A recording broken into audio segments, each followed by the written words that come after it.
know if it's connected.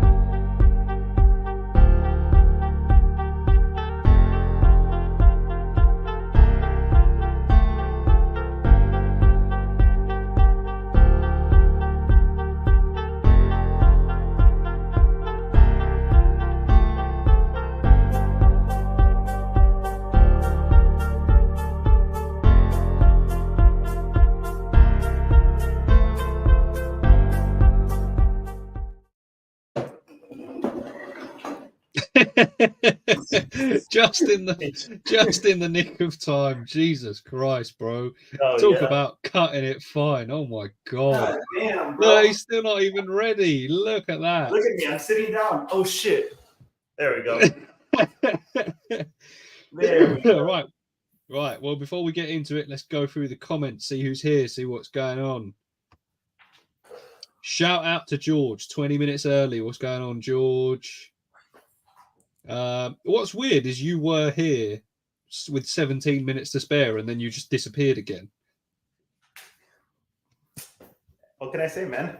What can I say? You can't say anything.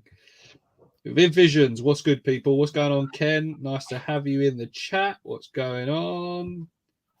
Fee, early gang. Whoop, whoop. Hello, Fee.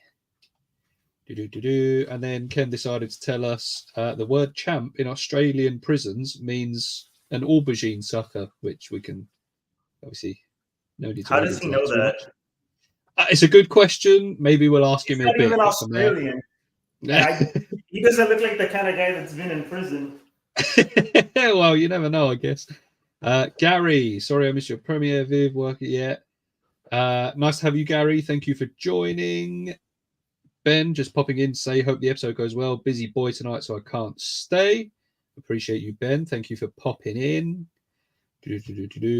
See, the funny thing is George was here, left, and came back again before you even joined the stream. So shout out to George. You bitch. Everyone is obviously yes. So George has just reassured everyone that myself and George will be doing a live stream together again at some point soon. Obviously missed the last one for unforeseen events. I honestly thought that she just straight up just got cold feet. She's like, you know what? I don't want to do another episode with Riddler. It's not a good look for my friend. And she was just like, oh yeah, fuck you, Riddler. To be fair, I wouldn't blame her. I honestly wouldn't blame her. I thought about doing that. I thought about doing it today. That's why I wasn't here. And then I had a last second change of heart. Oh, I appreciate that. Thank you for bestowing your time upon me, you piece of shit. Gary has a Mexican wife, apparently. Didn't know that. She does a mean Mexican spread, apparently. I did not know Gary's missus was Mexican. Explains why Will's going to go visit him. Yeah. Yeah, she's hella Mexican but can't speak the language. Fair enough. Waiting on Riddler. No, you weren't waiting on me this time. We were waiting on Alex this time. But I did say now I understand how Paul used to feel. Dan, what's going on? Dan, thank you for joining. The suspense. Literally, you joined with what? 11 seconds to spare. So, yeah, well done. It's called a buzzer beater. And yeah, stopping in and leaving. Long day. Paul, I hope it was a good one, bro. I'm Appreciate really happy. Yeah, thanks for popping in. Did you see my Crocs? I got official ones now, not knockoffs. I didn't, Gary, but you've just upset me now. Oh, look, his first comment on the stream, stupid countdown. The countdown on the live bangs. That is such a tune. Like, real talk. Countdown, man. I don't know what his deal is. He's just a hater. That's what we know that. We know he's just a hater. Look at me sitting down. Oh shit. Apparently this is what you had to do. Gary said you had to go and rub one out. Rub what out? At least Alex showed up to my video. Oh shit, my bad. Listen, I told you, I'm sorry. I had to get prepared for this. I'm the host. Natalia, appreciate you. Thank you for joining again. That girl has an amazing corn snake. Yes, Like and that her setup, enclosure. Oh my god, dude! Shout out unreal, to her. That thing is unreal. crazy. Yeah, second that. Sorry, gang. No worries, no worries. Alex is already over True Tales. I'm gonna have to look for a third co-host by the looks of things. Everyone's getting sick of me. I've been Croc Gang since day one. Oh yeah, that's true. You know what, Gary? The problem is it just breaks my heart so much that you are Croc Gang that I try and almost repress it. But it is what it is. I am forgiven. Appreciate that, Ken. And thanks, guys. Lots of work, but I love it. Yeah, definitely. It's a lot of work, but it's clearly worth it. It's an incredible setup. I'm here until Fee calls me, then you boys can get back. Well, Fee's got to finish her pizza first because apparently she's got a pizza turning up. So shout out to Fee. Lovely job. Right. First things first, before we get into it, Alex, how are you? I am doing good, my friend. How are you? Distinctly average for a, what are we, Tuesday afternoon, evening? I don't know. Afternoon for me, evening for you. We're in That's it. different continents, my friend. I'm pretty tired because I've been busy again today. I've been finishing off my latest build. You've seen as Patreon gang and things like that. You've seen the latest build. Yeah, Patreon. Yeah, I saw it on Patreon. Yeah, and I'm not gonna lie, I am gassed. I'm so happy with it.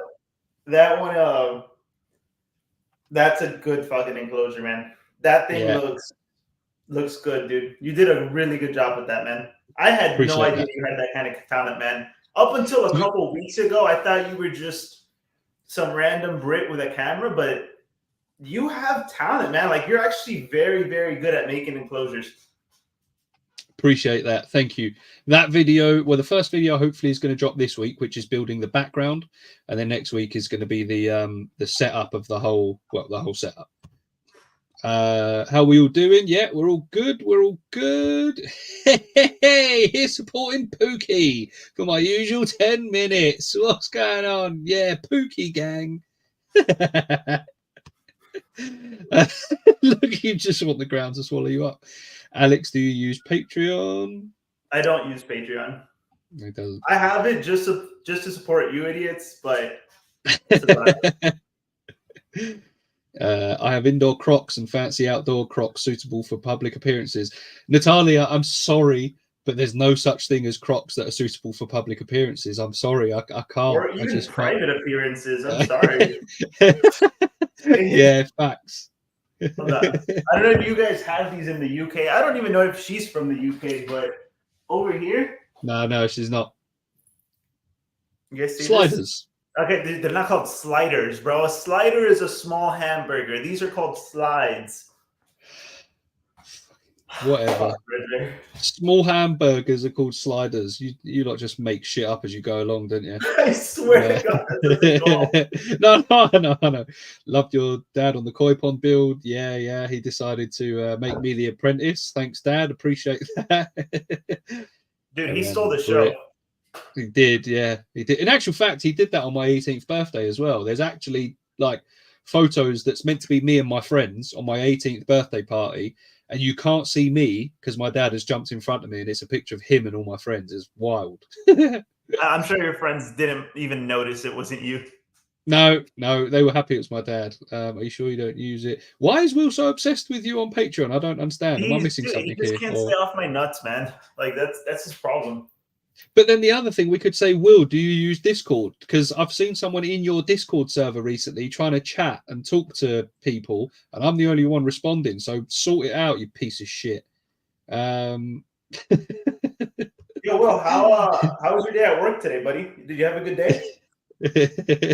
Croc hater, yeah. Based on that, I'm out. That didn't take long. See you later, Paul. Those are. Yes, a fellow Hispanic, baby. Help me out. That's right. I'm like Natalia Prado, bro. I don't know what can you sound that out? Chancletas. All right, sweet. We'll go with that. Yeah, slides, not sliders. Sorry, Ken. But you're Croc Gang anyway, so keep out of this one. You lot. Yeah, completely different. The slides or chonklas, he said, are a versatile weapon in a Latino household. As Gary well knows, as man. shoes Gary or socks. knows. Yeah.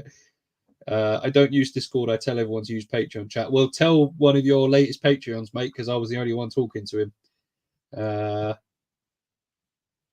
My day was great. Slipper gang. Hang on. Slippers are cool, man. If I had slippers, I would wear them, but I Slipper don't have gang. slippers. Yeah, boy. Yeah, boy. Oh, actually, I've just realised I've done a yeah, boy. So if Paul wasn't leaving yet, he's probably going to leave now. I'm still here at the moment, but I won't stand for the Croc slander. Crocs only for monitors, slippers for everything else. Here, Why do you Paul, we have use the majority. slippers so much? What's that? Why do you guys like enjoy slippers so much? It's because it's so cold over here from September all the way up until probably April. It's quite a nice thing to wear around the house. Why Like don't you just wear socks? we do, we wear socks and slippers. Oh wait, hold on. All right, this is gonna be kind of weird. Do you guys wear shoes inside your own houses? No, Okay, good, it's good. better not to. I know some people that have done, but it's not like a popular thing that people wear shoes in the house. Like it's if you visit someone's house, 9 times out of 10 you'll be like, do you want me to take my shoes off? And then yes or no and whatever. But Right. yeah, not really because they're old. Yeah, I am old. I saw you and your dad stop for a yeah, thank you. I saw you and your dad stop for a tea break, dude. I thought that was just like a I guess stereotype we have of you guys. Like you guys just always drinking tea. You guys really just love tea, man. Yeah, mate, we stopped for a tea break a couple of times. Cut of tea, maybe a sugar. Job's a good one. Splash of milk. Do you guys like it like hot or cold? Do you know what? I nearly stopped the stream there and then. It's a fucking serious cold. question. No, hot. You have tea hot. You don't have What? cold tea. Who? What? Hang on. Who the fuck has cold tea? Sorry. First of all, it's called iced tea. It's a thing. Number two, I was asking because you guys were out doing manual labor. After I'm done doing manual labor, anything that gets me kind of hot, you know what I have? An ice cold beer, not hot tea. That's not refreshing. That's not what I need right now. Yeah, but don't forget, it was early January that we were doing this build. It was cold as tits outside. Yeah, so it was regardless of how hard we were working, it was cold. But also, iced tea is, if I say I'm having a cup of tea, there's no ice in there at all. If I'm having an iced tea, that's different. But if I tell you I'm having a cup of tea, I'm having a hot tea with a sugar, splash of milk. Job's a good one.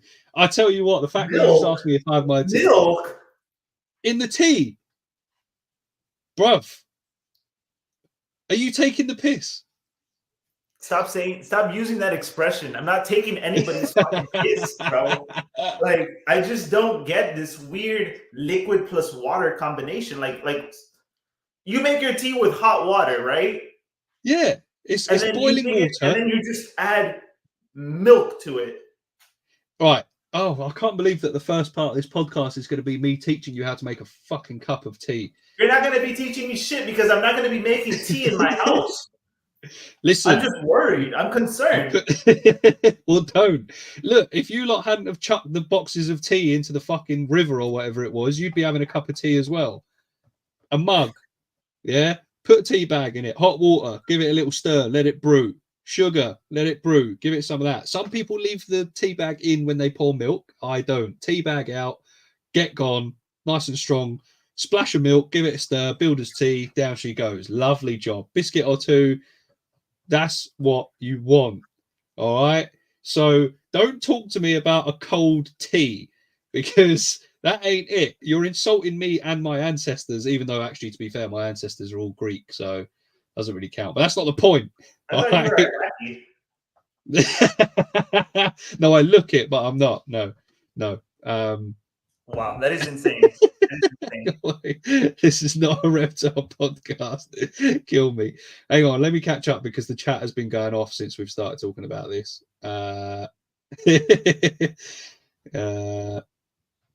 Definitely not socks. We're not psychopaths. We'd look at. Oh, I'm going to skip that one. I'm not old. He thinks I won't turn him away for driving 4 hours. He's wrong. Oh God. Iced tea. Look, I know. Look, everyone's saying iced tea, peach iced tea. I know what iced tea is. Let me just put that. You know, there's the Long Island iced tea, which is obviously alcoholic. You've got the normal iced tea. I know that Lipton's. I get that. I know what it is. But if I'm telling you I'm having a cup of tea, I'm not having iced tea. I'm having a warm brew. All right. So, 666 Serpents. What's going on, fella? Thank you for joining. Appreciate you. Cold outdoor cross. Oh God, boys, honestly, this podcast is a shit show. Love it. I'm screaming at the screen. Has anyone ever had peach milk? Discovered it by accident last night, thinking it was eggnog, and oh my God, it's a peach milk. That sounds vile. I don't know about that, Gary. That actually doesn't sound that bad. You like mangoes, right? I like mangoes, yeah. Have you had a mango smoothie? Yeah. Have you had a mango milkshake?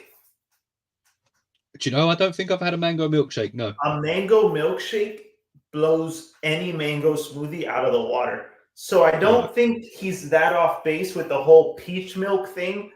It just sounded really gross the way he worded that. Yeah, fair enough. Thoughts on herbal teas?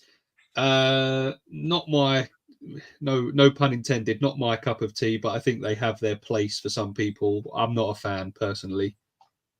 And I'm not a tea drinker. I mean, if I'm sick, I'll call my mom and I'll be like, "Mommy, can you make me some tea? I'll go pick it up." Some chicken noodle soup too. But if I'm not sick, I'm not drinking tea. Like, to me, tea is like a medicine. You know what I mean? Not like a casual like, man, I could go for some tea right now type thing.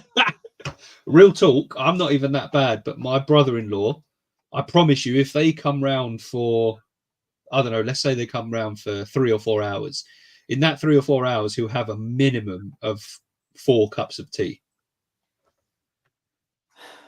He's a true Brit. He is a true, like THC or like alcohol into your tea. Why are you guys so obsessed with it? No, I don't know. It's drink, man. It's just, yeah, but it's good shit. Will's taking the piss out of me. There we go. Reptile folks are complicated lot. Let's agree to disagree. I enjoy lemon and ginger before bed. Yeah, it's, you know, it's fun. Oh, there you go. Ginger? I can't even remember what ginger tastes like. What does ginger taste like? I think I may like that.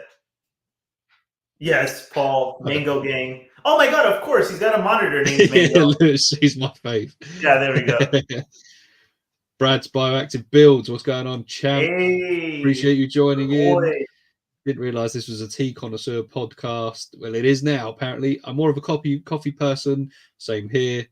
Yes. I don't drink hot drinks. Hot squash, though. That's nice on a cold winter's day as well, to be fair. Zesty. I like lady great tea. Right, we've gone nearly 20 minutes now, and the majority of our chat has actually been talking about tea. So, can we take a second to admire what I got at this Renaissance Festival? This weekend? Yeah, was that? Yeah. I saw a couple of videos that you sent of that. It looks all right. It was a lot of fun, man. Dressed up. All the workers there were just talking medieval. There was a couple rides, good food, cool weapons. It was cool, man. Honestly, the only thing that sucked was that everything was kind of overpriced. But next year, when I'm rich, I'll go again and I'll splurge a little bit more. Right. So I'm pretty sure you said you were ready for this one. But like we did last time, we had an opening scenario. So who would win in this fight? Last time, it was 5 chimps versus a silverback gorilla, wasn't it? Yeah. So what have you got for us today? All right. So this is a hypothetical. This is one I was actually arguing with Will about a few weeks ago, maybe a couple months ago. Yeah. Bald eagles. Yeah. You're in a field, an open field. There's no cover. There's no nothing. It's just an open field. How many bald eagles do you think you can take down in a fight to the death? Think about it for 1 second. I'm going to turn my AC on. It's hot here in Well, Florida. whilst It's whilst not we're year doing round. whilst we're doing this one, let me just say before anyone gets upset. So this is all hypothetical. We do not condone the fighting of animals against each other or us fighting animals. However, I do remember this conversation taking place with Alex and Will. Will was, in my mind, fairly deluded, considering these birds have, I think they've got an upwards of like a 2 meter wingspan, which is Why don't you pull crazy. up a Why don't you pull up a photo of them or some stats? Let's pull up some stats, I think. Bald eagle stats. Oh, I can't spell. Right, let's have a look. Or a photo. Because I don't know exactly what a bald eagle looks like. Not with this crowd. Good Lord. Right. Share screen. Bald eagle. Share. Right. So bald eagles range in weight from 6.5 to 14 pounds, 3 to 6.5 kilos. So that's not that heavy, but with a wingspan of up to 8.5 feet, 2.6 meters, which is mad. That is outrageous. So And let's birds have a have look and hollow see. bones, so that kind of affects the weight a bit. But look up one next to a person. You'll see they're pretty big. Yeah, Not I'll tell you what, crazy let's have big, a look but at pretty big. claw strength. Let's have a look at the claw strength as well. Never arm wrestle a bald eagle. Holy shit. Let's have a look. What's this one? Oh yeah, that's scary. The 10 strongest birds on Earth. Go away, cookies. So there you go. The bald eagle is the second strongest bird on the planet. That's mad. Yeah. That is crazy. So harpy eagle, which is sick anyway, by the way. That literally looks like a dinosaur. Bald eagle. Look at the size of that. Let's have a look. It doesn't actually say, but anyway, we know they're strong. What did you want to see? A one next to a person? Just put a person next to like a really big bald eagle. Yeah, that's about it. There you go. There you go. All right. Right. Do you want to start this one or should I? I tell you what, you take it away because this is a conversation that you had with Will. Yeah. So this one, I'm not gonna lie, this one's a bit tough. I think conservatively, fight to the death, minimum. I'm taking out at least 3 or 4. Okay. I think high end, if everything goes right and a bit of luck at play, I think probably 6 or 7 is my high end number. I think a safe number, all things considered, what I think would happen most likely, I think I can take out 4 or 5. If I'm having a really good day and I'm just locked in, 6 or 7 is my number. I think that's very, very ambitious. I genuinely do because if all, let's just say, let's go with 5. If all 5 swoop in and just start messing you up in one hit, yeah, you might be able to swing for one of them. If you get that one, you can then swing for another, but you've still got 3 more that have gone claws first straight into you. Say you get one just grabbing you there, bro, that's not going to tickle. If one of them gets into your arm, you've got severed tendons. You're not using that arm anymore. It's as simple as that. Like, you're not using it. It's going to crush your arms. That's it. It's done. I think maybe 3. Wow. Okay. Viv has said 3, 5 if I'm hungry. All right, fair enough. You don't understand that I see them every day, like within 10, 20 feet away, which is why you should fear them a bit more.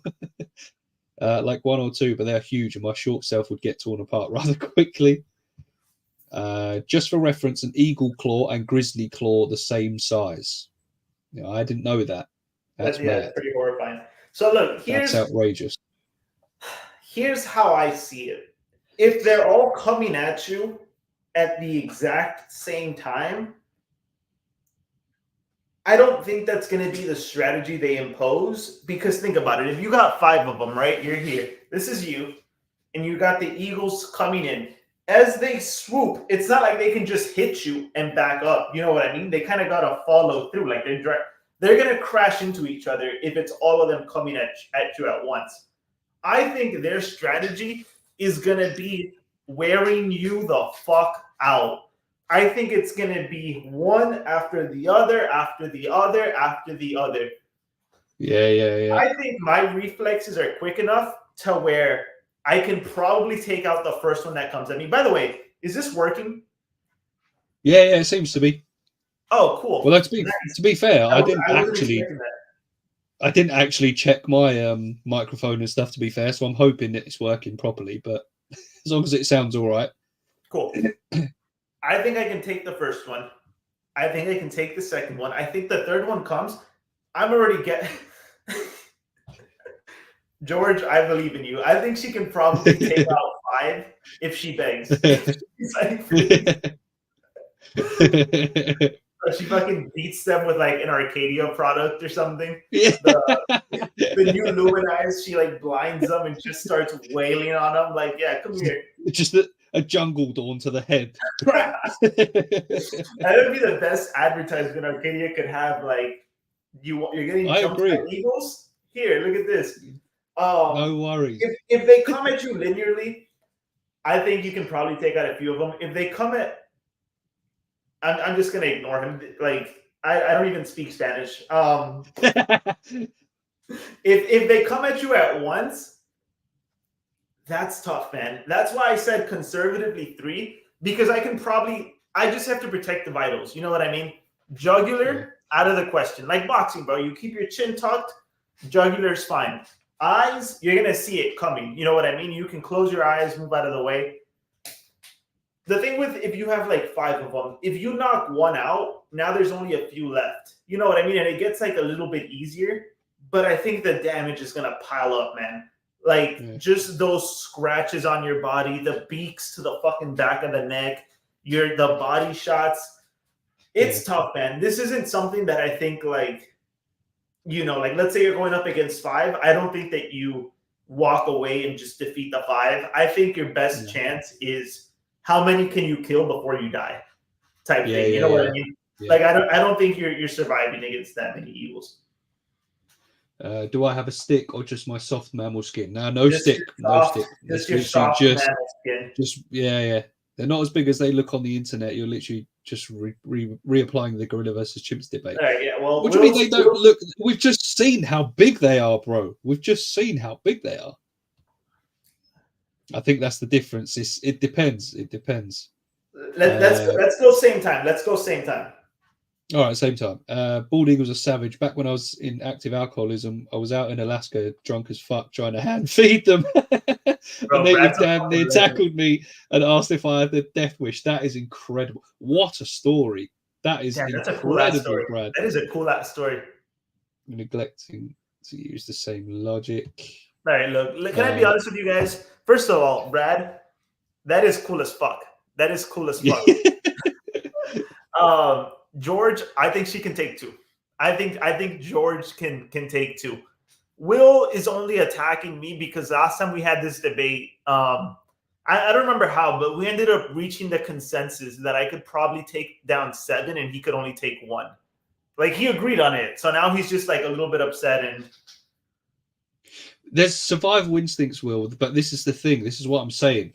If you're distracted with one and you're trying to punch one of them out of the air, say even if you're just covering, if one grabs that arm is out of action. You do not have that arm anymore. I disagree with that. If the talons go into the arm, your tendons are done. They That's are fine. done. That's fine. You may not be able to throw a punch with the same intensity. You still got your shoulder, bro. You see it coming your way, boom. Or are you just gonna You throw gotta that be limp hand resourceful. at a bird? Well, listen, you're gonna give it a go, but I think if it gets you in the vitals, it's curtains. I think 3. If 3 come at you, I think you're in trouble. 4, the chances are a lot lower because, like you say, if it's 3, you've got the first one. Get rid of that, and you're down to 2. There you go. So it's a little bit easier. But if you've got 4, take down 1, and there's still 3 you have to contend with. You don't know when they're coming, where from, if they're doing it together, doing it differently. See, all right, I agree with that. The thing is, I think they're glass cannons. You know what I mean? Like they can damage you. But dude, an eagle, you punch that bitch as hard as you fucking can, you're probably killing it or knocking it out. You know what I mean? Like, I don't think a bald eagle would be able to survive. Not to sound like Rocky, but I don't think a bald eagle could survive me giving it my strongest punch to the fucking chest or to the face. I don't think so. Yeah. Or worst case, I don't think it's going to be able to keep fighting after that. And you're acting yeah, like humans are just helpless stacks of meat. But to be fair, though, Will, out in nature, if you dropped a human being who's used to like us, those of us who are used to first world things, if you dropped one of us in the middle of nature with nothing to defend ourselves, we are helpless sacks of meat. I'm not being funny. You just called the UK a first world country. Don't give me that shit. You're about to go into civil war. Let's not have any of that from you.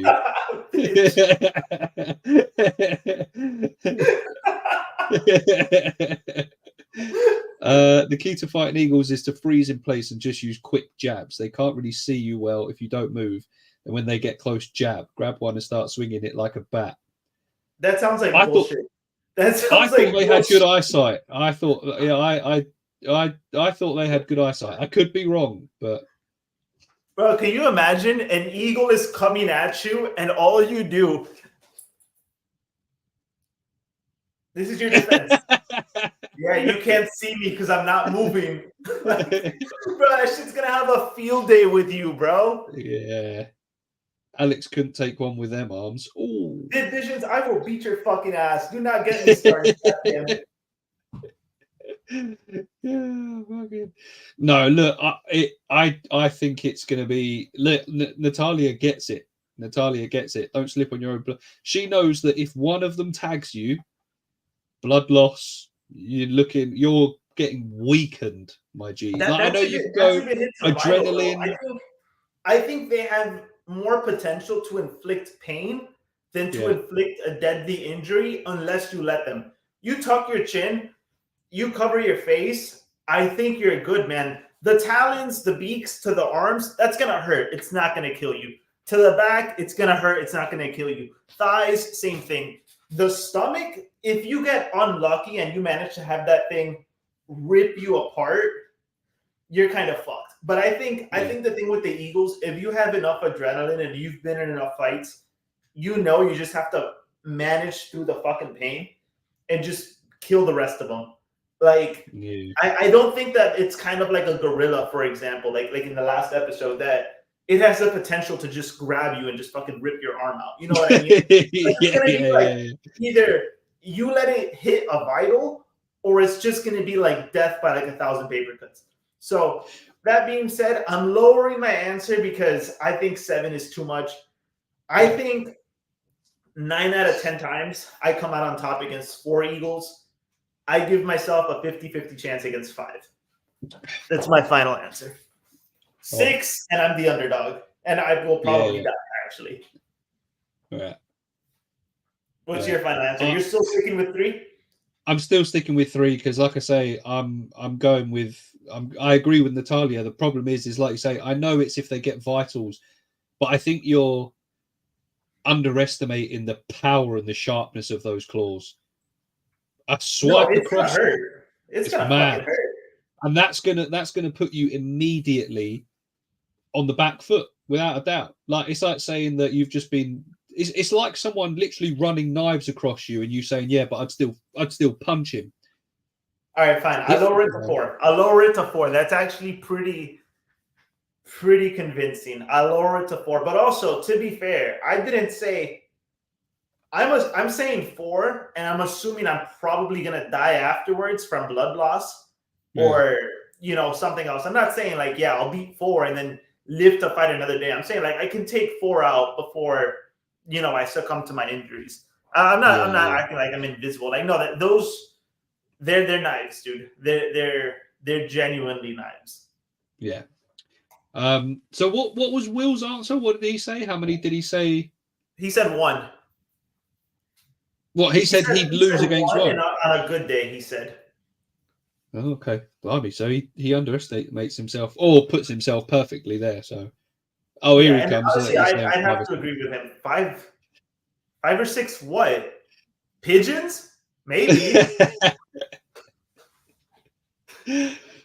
Yeah, no, I'm gonna stick with 3 because I think that's convincing. Like, if I can get the first one, I've just got to battle the last 2. Might make it a little bit easier, but I think, like I say, if you've got 3 eagles swiping at you with literal knives, the thing about the eagles that come after you, though, they're gonna be out with a vengeance, man. Like, they're gonna see that it's you, and they're gonna be like, hell no, if we lose to this guy, he's gonna capture us and put us in a fucking rack. They're gonna be extra motivated to kill your ass. Yeah. But listen, anything can go in a rack if you're brave enough. I'm telling you, the Eagles hate Brits. One of my favorite stories is the fact that the USA's national bird went down to 2 birds in the basically the choice was between one of 2 birds. The national bird of the USA was nearly the turkey, as in close. It was the bald eagle in the end, but the fact that it was between a bald eagle and a turkey is mad. Like, look, imagine being team turkey, like being there going, it should be a turkey. And the thing is, the ones that wanted the eagle were probably the ones who were, more British, that were like, no, we need to, step up. But the ones that were like more American probably wanted turkey. Do you want me to respond to that? No, you're good, mate. Don't worry about it. I don't need to respond to that. Like he's a eagle. Thank you, everybody. They got my back. Yours is a robin. Your national bird is a robin, and you're talking shit. A cute little innocent robin, a little tea-sipping robin, bro. I don't want to fucking hear another word from you, bro. A tea-sipping robin. I like that. That's cool. That's cool as shit. Right. All right. So, is everyone done with the bald eagles versus the bald eagles fight? Have we come to a sort of? You know what I just thought of? Go on. After every single one of these episodes, I'm gonna put a post on my community poll on not on Instagram, on YouTube, and I'm gonna ask the same questions. The people can vote on it, and then next time, just 1 minute, we'll go over the results of last week's debate. Yeah. I think that's a cool idea. Yeah. So look out for that post after this episode. On your Instagram or your YouTube? YouTube, community post. YouTube. All right, anyone that's not following or subscribed to... Actually, why am I shouting you out for subscribers? We're battling for who's going to get to 2K first. Fuck yourself. Everyone unsubscribe from Alex and go and subscribe to me. You bitch. You were giving me words of encouragement today, telling me it's been too long since I posted. Now you're telling me to go fuck myself. No, if you're not subscribed... You're about to hit 2K, I'm unsubscribing, bro, so I can win. Mate, I think I've got about... What you don't know is about 50 of your subscribers are my burner accounts. So you're going to think this close to 2K, and you're just going to see your number drop down to 1950. You're going to be like, what the fuck happened? Wow. No, in all seriousness, if you're not subscribed to Alex already, go and do so. Some good stuff, and hopefully some stuff coming as well. We have spoken about this because you've not uploaded in a while. So give me care, guys. Coming. All right. Once the Eagles see those rings, he's running the opposite way from Alex. Guy's jeweled up. Go on, Pookie. They're scared of shiny things, man. An eagle is carrying Alex away, and Riddler has found less reptiles on his UK herbing tricks than I have fingers on my hand. Well, the funny thing is, I think, well, yeah, I've found it wasn't even a herping trip, but I've seen one wild lizard in the UK. That's it. That's all I've seen so far. I'm hoping that's going to change this summer, but we'll see. I'm going to be a father of 2 this summer, so I don't know how much time I'll have for anything like that. My condolences, man. My fucking Thank condolences. you. Thank you. Because you are saying that from experience as well, aren't you? Yep. Right. Well, appreciate you all for getting involved with the opening scenario. Now, the first topic of today that we want to get into is quite an interesting one. The breeding and selling of large snakes. So we're talking berms, retics, anacondas, rock pythons, things like that. All right. So the reason why this came up for me is because I was watching a YouTube video recently, and they were at an expo, and they turned to this kid and they said, "Oh, you bought something. What have you got?" And he just held up this little bag and he said he's got a retic.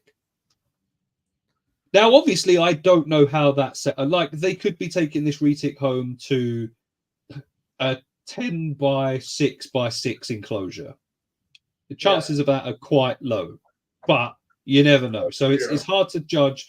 It's hard to judge too much because you don't know. But the fact that you can do it in the UK as well. In the US and the UK, you can go to an expo and you can buy a retic or a berm or an anaconda, knowing that this animal is going to get to 12, 15, 18 feet long is mad.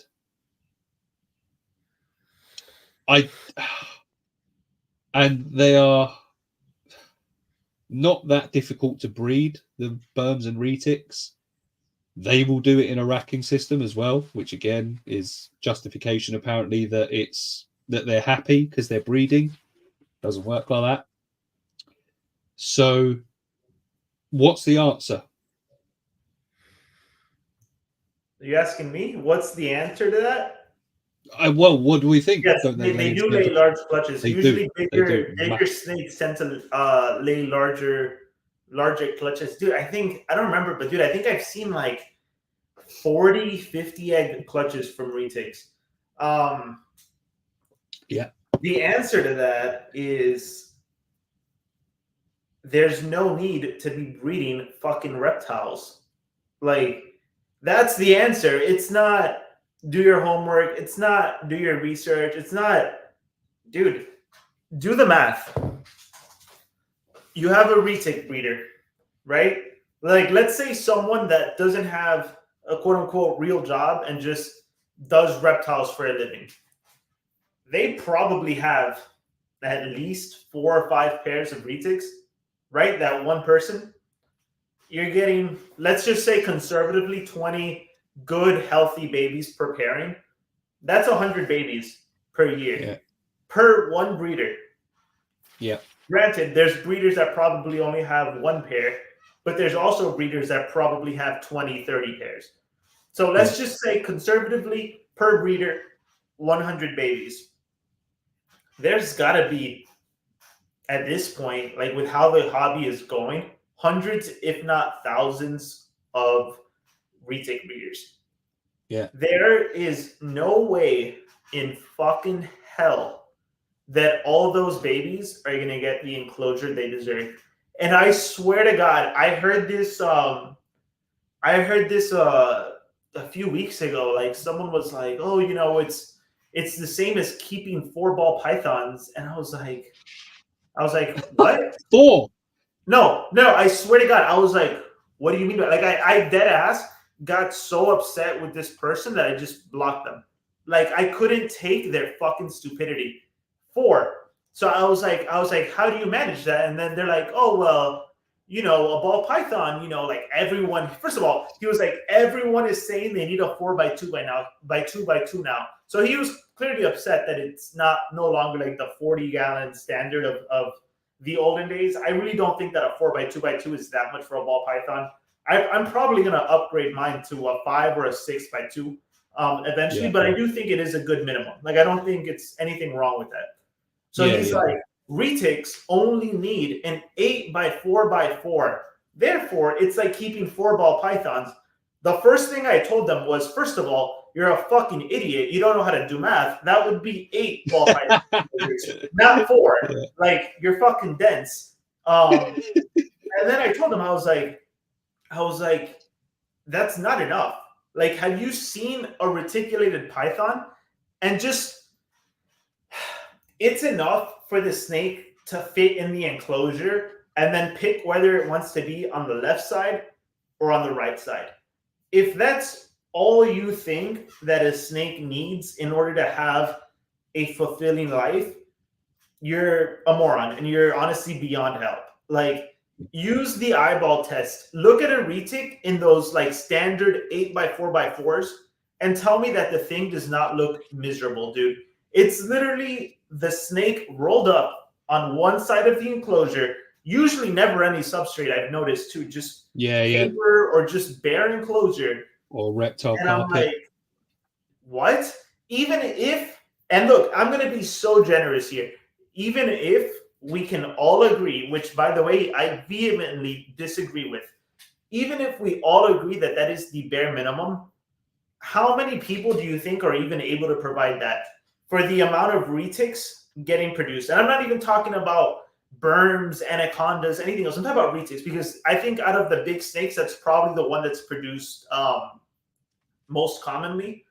Yeah. For the amount of them being produced, there is not nearly enough homes for them. Like, I would love to keep not a retic because they're just way too big, and I would want to give it my whole fucking backyard because that's just how I keep my animals. Like, I want to give them big enclosures. And a retic, this reptile room I'm in,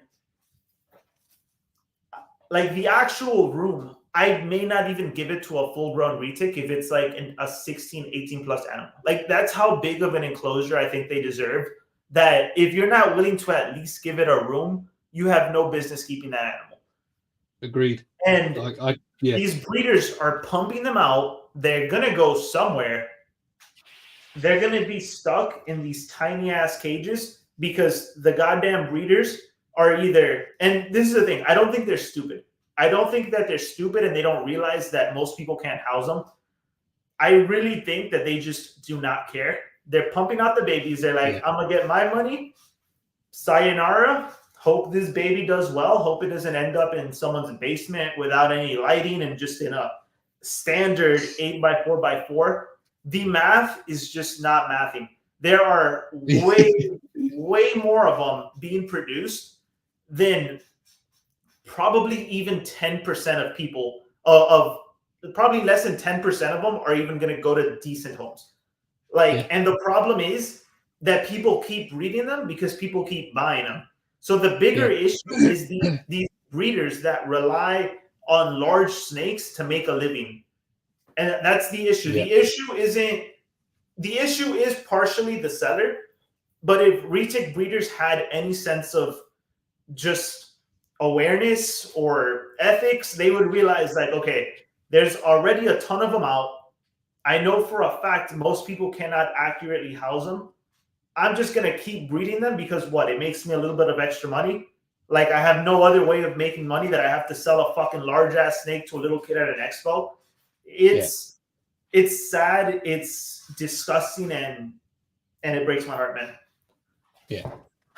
Sorry, go ahead. I kind of just no, you're good for a little bit.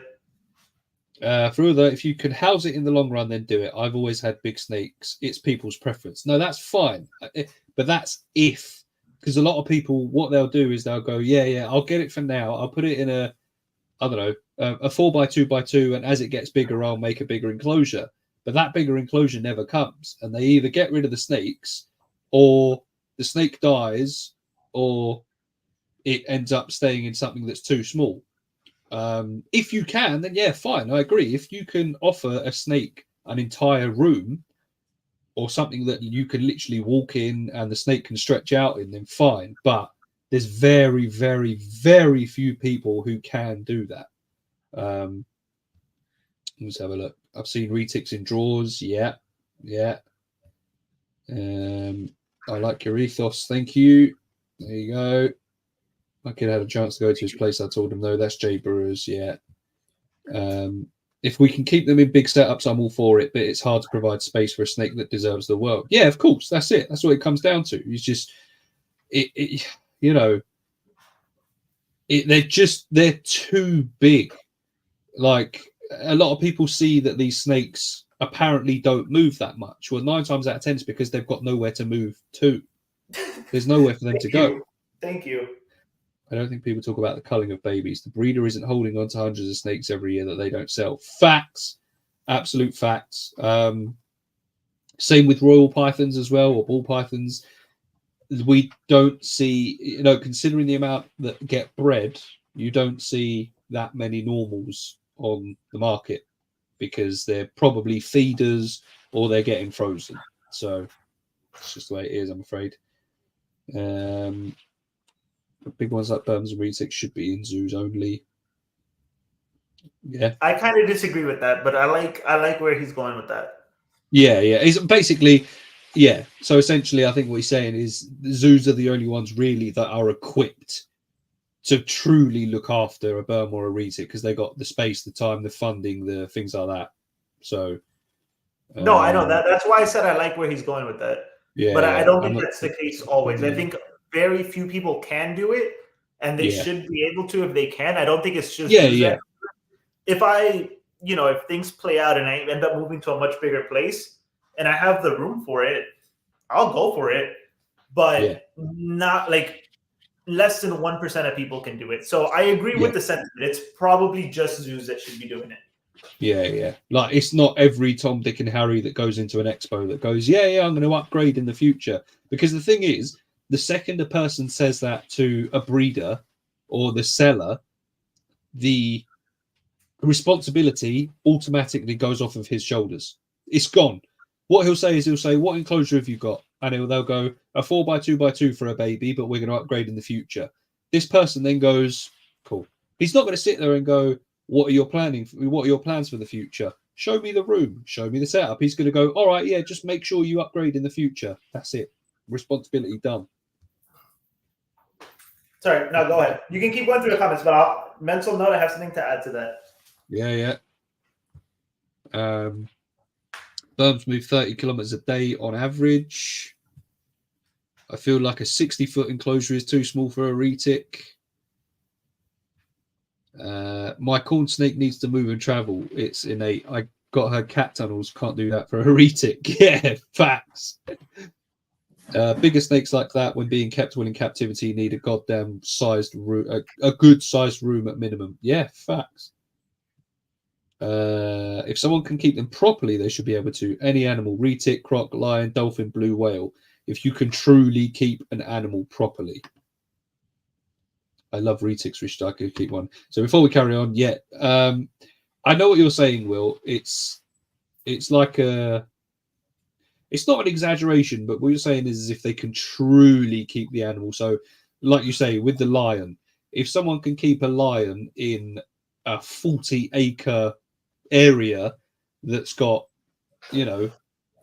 places to hide and hunt and things like that, then that's different. You know what I mean? But someone that keeps a lion in a cage overnight and then lets it out in the garden like it's a fucking dog, you can't do it. So I know that's not what you're saying, but that's what they're saying. That's what we're saying. But how many people can keep these animals like that?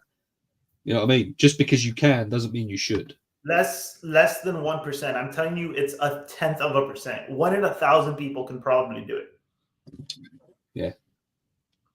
If you want inspiration, go check out Dougie Smith. He's got all his retics in walk-in enclosures. Yeah, I've seen him actually. He's quite good. Hold up. Wait, can you pull that up again so I can screenshot it? Oh, yeah. Here you go. Appreciate you. Sweet. But there needs to be checks and balances in place to prove you can keep it properly, and there's just not enough manpower to keep it regulated. Well, that's the problem. That is the problem, because who's going to follow up on it? And this is kind of, I know Janeway. That's her corn snake thing. I know Natalia was kind of saying that a bit earlier. About first of all, Oh yeah, god come on, baby. damn. Come on, baby. Yeah. I know she was kind of mentioning it earlier about there's just not enough people getting vetted for it. And you mentioned it too. No, the breeders aren't asking. They may ask, like, oh, what are you going to put them in or whatever the fuck. But that's about as far as it goes. And I know at this point you guys are probably getting sick of it, but this is why I am so enamored with the green tree python community, because not everyone, but the top guys, they all care so much about the animals and where they are going to. Whether that's, and I don't think it's because they're expensive. Like these animals, the high end ones, they cost a lot of money, but shit, I'm sure some of like the Retix morphs probably cost a pretty penny too. Oh yeah, retics and burbs, they're not exactly cheap, to be fair. This is a 1.5-year-old green tree python. He's going to get bigger. He's probably going to be a 4, maybe 5-foot snake, a fraction of what a retic will be. Every single seller, I have 8 or 9 of them. Every single person I have talked to before buying a green tree python asks me questions about my experience, my husbandry, what I plan to keep the animal in, what are some of everything. And some of the guys I have talked to, they will call me beforehand. They will FaceTime me to actually see what I plan on putting their babies in. Because for as far as I can tell, every single person in, Jesus Christ, do not go in there. Every single person in the green tree python community cares about their animals. And so they vet the people, even though they can just not do it and make 4 or 5K off the animal, no questions asked. They refuse to sell to people that they think are going to do a bad job with them or not give them what they need. I don't see that happening very often in the retic community. And these are snakes. No. They need 3 feet long enclosures. You know what I mean? Like, and they're willing to do that, but someone selling a fucking 15, 20-foot animal can't do the same thing. Yeah. They're in it for the money, man. It's their livelihood, and it's in their best interest to just sell it. And if they don't ask questions, guess what? It's not on their conscience, because they can just tell themselves like, oh, I'm sure it's going to a good home. And that's the sad reality of it, man. Yeah, and the problem is if they sell these snakes and the babies end up dying, well, they've just got another clutch coming next year anyway. That's the problem. It's almost like they're expendable, they're replaceable. So that's the bad thing about it, to be fair. Like you say, Andrew, the likelihood of the average Joe keeping a retic well is unlikely. It's doable, but the effort has to be there. It's hard, and I don't think most people have the resources. No, they don't. They definitely don't. There's very, very few people that could. For example, let me put it this way. I'm hoping to convert the conservatory into a reptile room.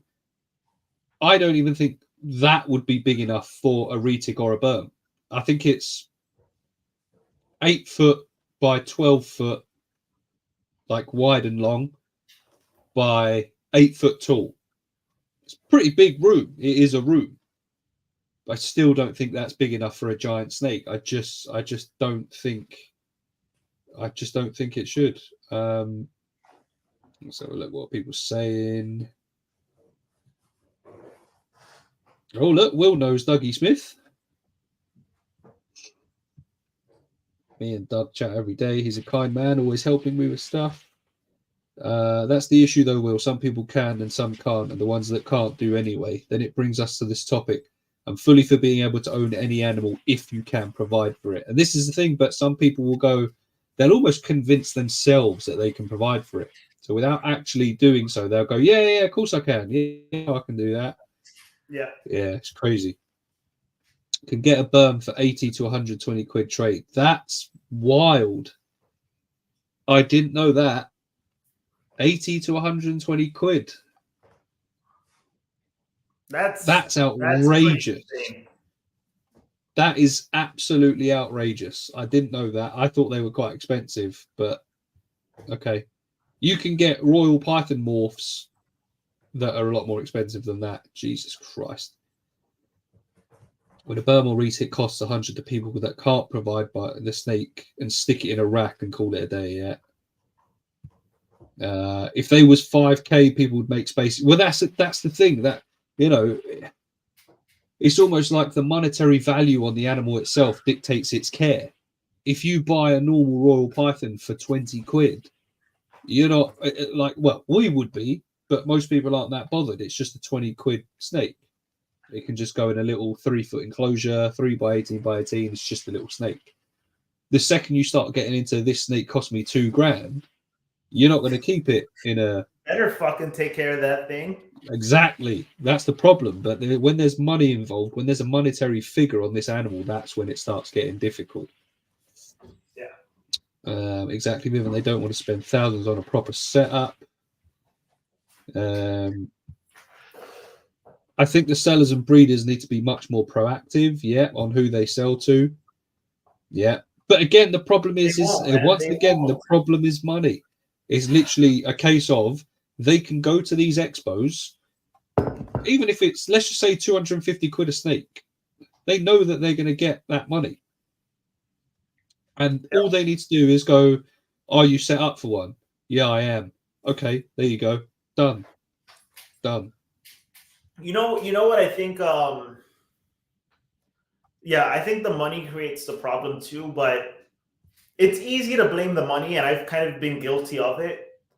There are just people in this world that they're just low character people, man. They don't have integrity. They don't have morals. And frankly, they don't give a fuck about animals as much as they claim or think that they do. And it pains me to say it because I think the reptile community has a lot of good people in it. A lot of good people. In fact, I think most of the people in the reptile community are good people. But I think there's also a lot of breeders that just flat out don't give a fuck about reptiles. And that's the reality. I think when you're kind of just getting into it, you're a bit naive and you assume like, okay, this person's working with reptiles. Obviously they love, they love these animals or whatever. Dude, a lot of the time, this is just their business. They either, didn't get, maybe the best education, or, they got laid off or whatever the fuck, and they have maybe a passing interest in snakes or whatever, or maybe they see that people are making money off of it. They hop on it and they're like, okay, this is my job now. You know what I mean? As opposed to someone that loves reptiles, keeps them, wants to make more of them because they're just obsessed with the species, and then sell them off. I think there's people like that, which the people like that I just said, so far, that's the green tree community. Like, they all fucking love their animals, man. And a high-end green tree python will cost you so much more than any retic. And they don't give a shit, dude. They will not sell you that fucking animal if they think that you're not going to take good care of it, because they are reptile lovers first, reptile sellers second. And I think there's so many sellers that are just in it for the money. And I think that's the problem. That's why they don't vet people. I can't imagine, dude, I have my leopard gecko. I've had her for 8-9 years. I'm never going to produce her because why the fuck would I, right? There's, a bunch of leopard geckos out there, and I don't need to make money off of her or whatever the fuck. And honestly, she's cool, but she's not anything special. Like, it's not like I'm like curious to see what she could make. So I'm not going to do it. There are people that will do it just to make, I don't even know how much leopard geckos go for nowadays. What, 50, 100, $200 from the 2 eggs? And they're not going to ask questions on who the fuck they're selling it to. You know what I mean? If the day ever came where I wanted to sell a goddamn leopard gecko from one of my pets, I'm going to vet that person so hard, because at the end of the day, that's an animal that I am responsible for. I brought it into this world, and I am going to make damn sure that it goes to a good home. I'm not just going to wipe my hands and be like, okay, their responsibility now. No, dude, you're giving it to that home. Like, I'm you still have listening, by the way. Moral obligation to take care of it. Go ahead, Victor. I know go it's your tea break. Fuck you. No, I get you. No, sorry. I'm just going to have to. Oh, shit. I've gone wrong here. I'm just going to have to mute myself because I need to blow my nose. So carry on saying what you were saying. I finished my point. So now it's just going to be awkwardly silent until you're done picking your fucking boogers.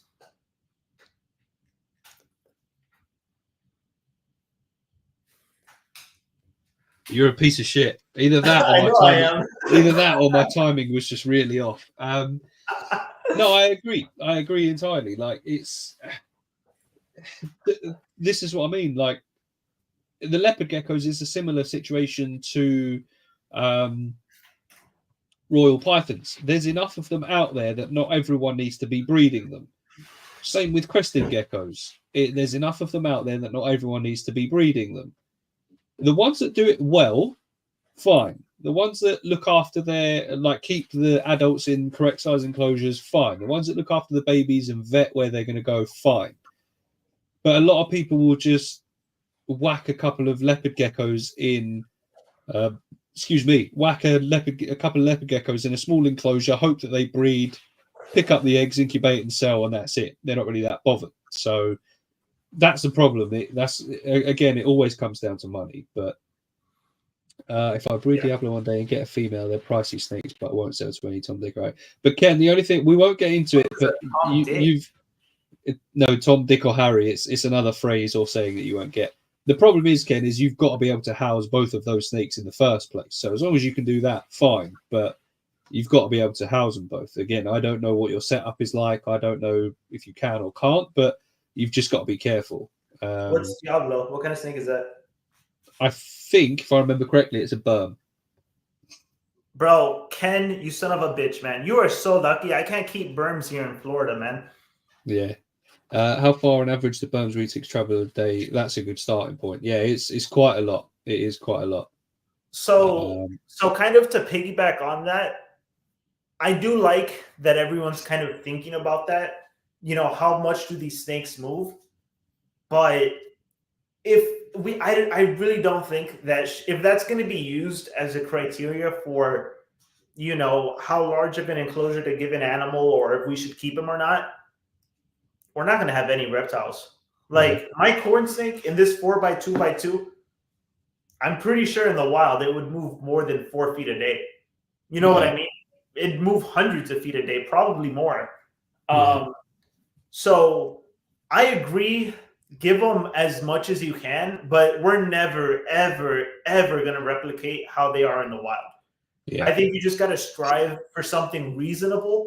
Give them room to exercise, give them room to stretch. And all my animals, all of them go out and like leave their enclosure, not just, you know, to be with me on this fucking podcast, but literally just to explore. Like I have a backyard with a screen.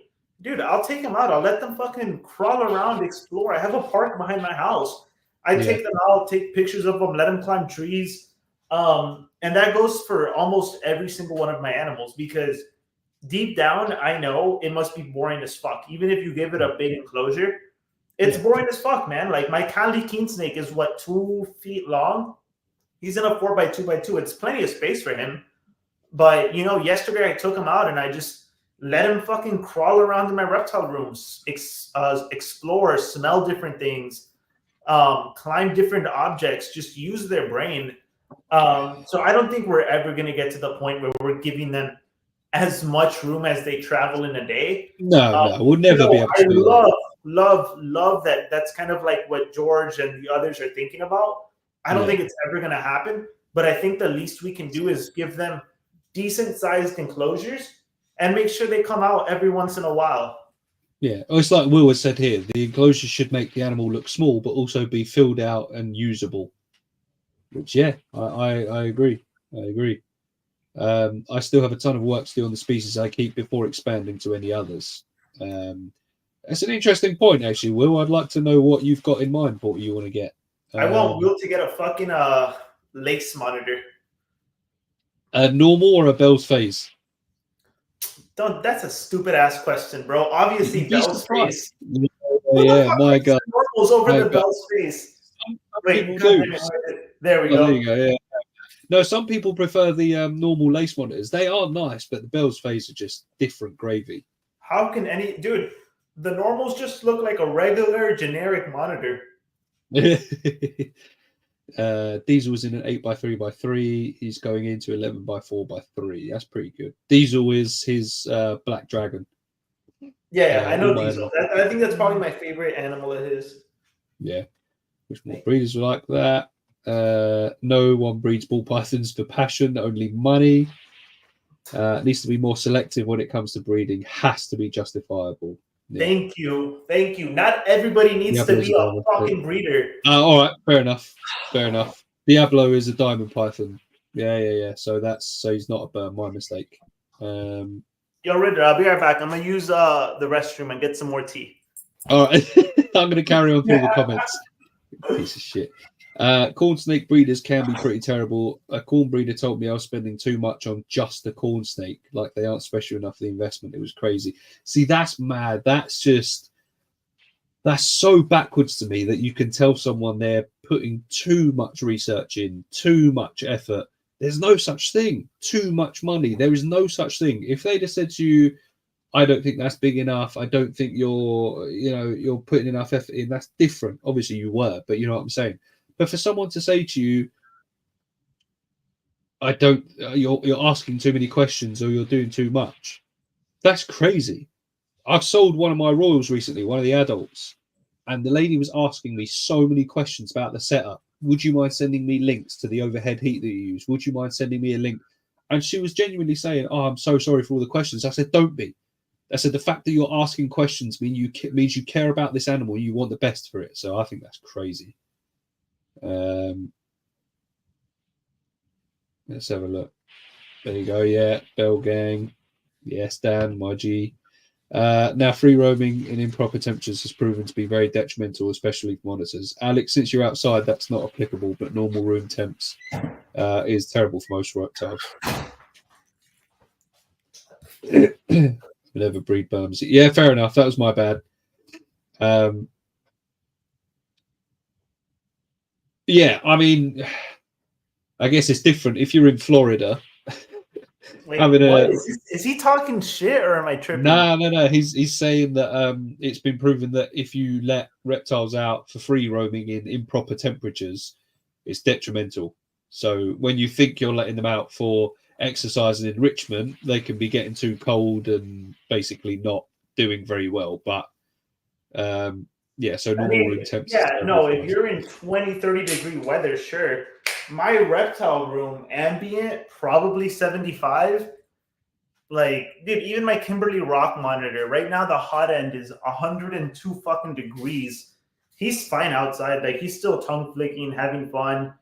Same with my animals. Like, I unless it's like extremely like completely different, free roaming for like 10, 15, 20, 30 minutes, even a fucking hour, it's not going to do anything to your reptile, man. This is exactly what someone said to me when I picked up my first reptile. You've researched too much. Would not look me in the eye and would only look at my partner who wasn't even buying the snake. Yeah, that's my point, man. A lot of these reptile breeders fucking hate animals, man. Like, it's not even that they don't care about them. They hate them. How can you... Look, if I bring something into this world and I'm selling it off to someone that I'm pretty sure is not going to care for it adequately, I'm not even going to say I hate the kid or I hate whatever the fuck I just sold off. Dude, I'm sorry. I'm not going to say I don't care about it. I probably hate you. Like, to do that to an animal, you dead ass hate animals, man. Like, it's fucking horrible, man. Yeah. I like I say, I just think it's backwards. I don't understand how you can think someone has researched too much or paid too much or bought too much, I should say, not paid too much, but like had too big of a setup. There's no such thing. It's crazy. It's absolutely crazy to me. Yeah.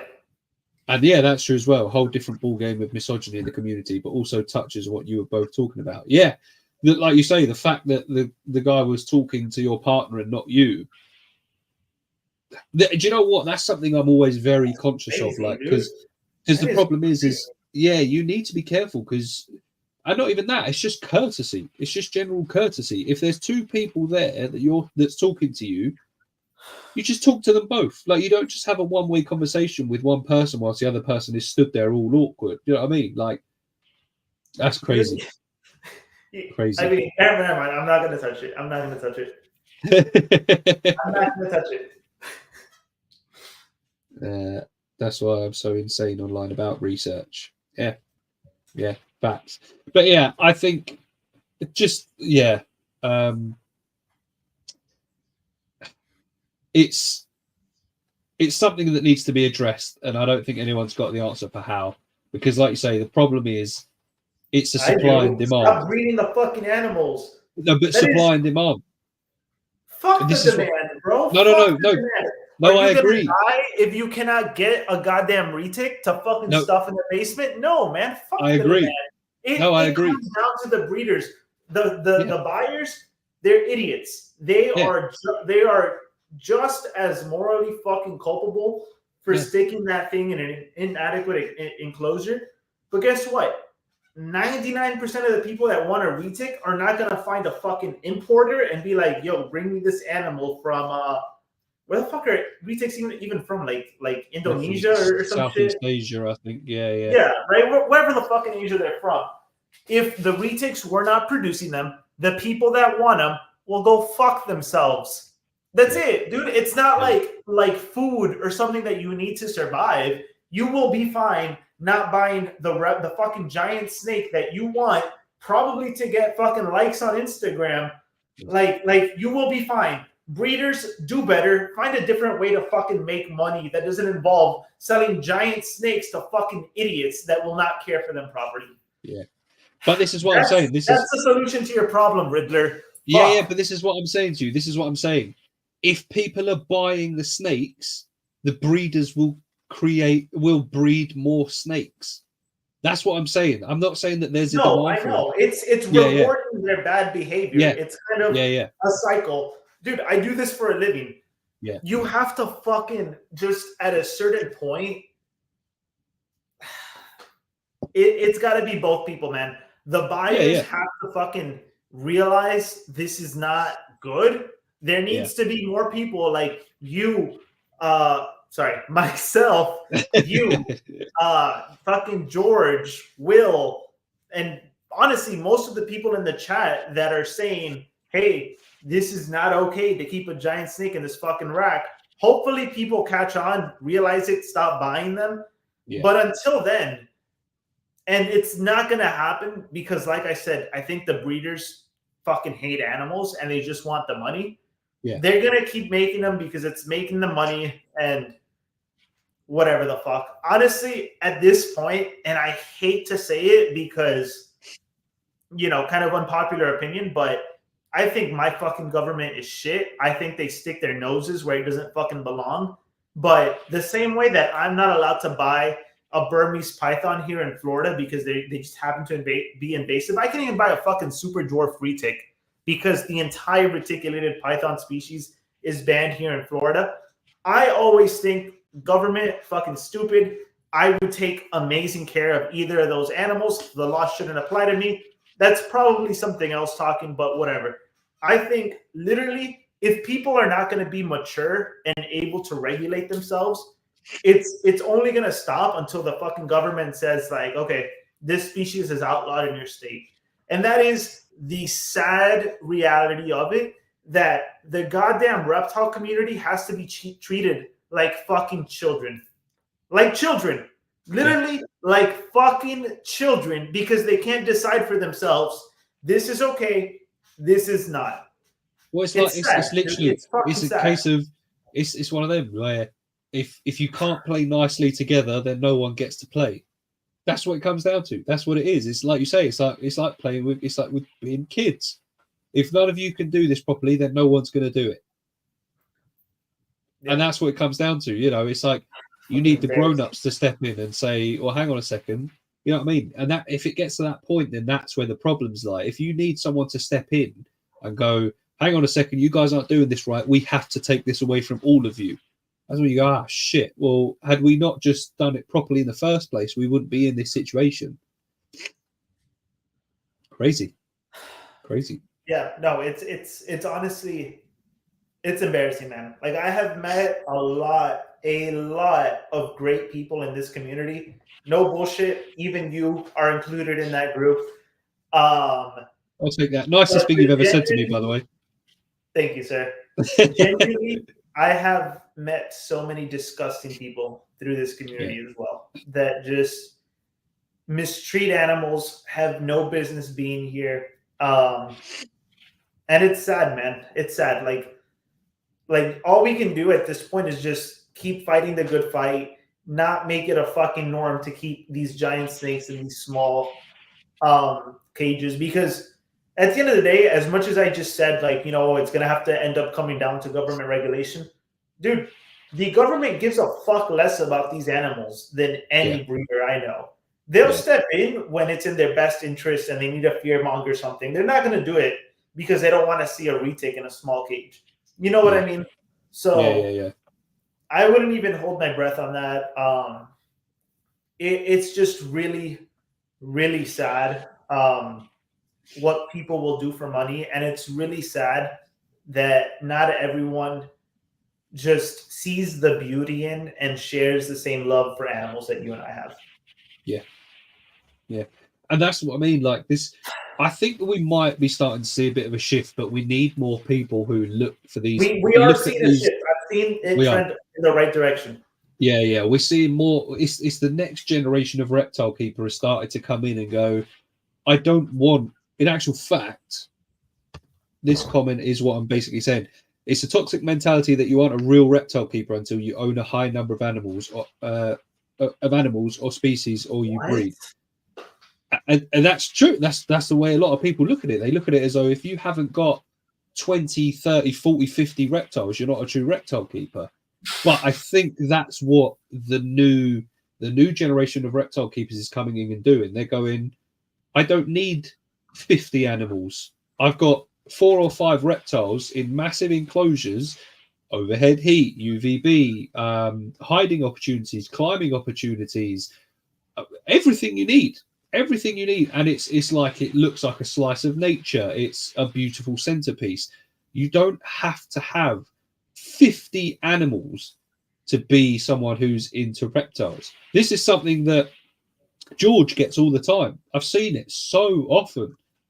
George is basically said to her that George, how can George have experience or knowledge on reptiles if she's only got 2 reptiles? Bruv. She knows more about those 2 reptiles. Yeah. People will grill George and say, how do you know about reptiles when you've only got 2? She knows more about those 2 reptile species than I would. Like, she could forget more about these reptiles than I could learn about. Real talk. This is what I'm saying. But apparently, if you don't have 50 plus animals, you don't know about them. If you have 50 plus animals, I'm sorry, but you can't know about them because you can't watch them all the time. You can't have the experience with them because all you're doing is hopefully cleaning water bowls, making sure they've eaten, picking out poo. You can't see any natural behaviors. You can't see the way these animals move, the way they behave. If you've got that many, it's as simple as that. That's what it comes down to. And I do think we've had a shift. I think we're slowly starting to get a new generation of reptile keepers that's coming in and going, fuck you hoarding animals. I just want a few. Thank God, man. Long overdue. Yeah. Long overdue. Yeah. And first of all, to the people attacking George first of all, they can go fuck themselves. Like, straight up. Generalization, by the way, Paul. It's a generalization. I know some people can, but generalization. But yeah, go on, carry on. No, I don't know if Paul was here for it, but I specified, I think most people are doing it right, but I think there's a good amount of people that are just doing it wrong, and they're probably in the fucking minority. But weirdly, they're the ones that shout the loudest as well. No, I know, and they're the ones that end up making the news, and then when people want to attack the reptile community, you know who they showcase? They don't show the fucking 70, 80, 90% of people keeping things the right way. They're going to show the idiots that keep shit in fucking small ass racks, goddamn feces that they haven't bothered to clean up in a week. And they just make the entire community look bad. But this whole idea that you need to have so many reptiles to be like a real reptile keeper, Yeah. I mean, to be honest, I hadn't heard that. If that's some kind of weird sentiment going around, I couldn't even disagree more. I would say, using the same example of George, for example, because you mentioned it, I would say she's more of a real reptile keeper than somebody with 50 animals in shitty enclosure, because she gets it. She knows how to keep them properly. You don't need to have a ton of different species or whatever the fuck to be a real reptile keeper. In my opinion, that's more of a real reptile keeper because she's putting the animals first. She's doing her research, and she has a couple of them. Like, who the fuck cares if she has 2 or 20 of them?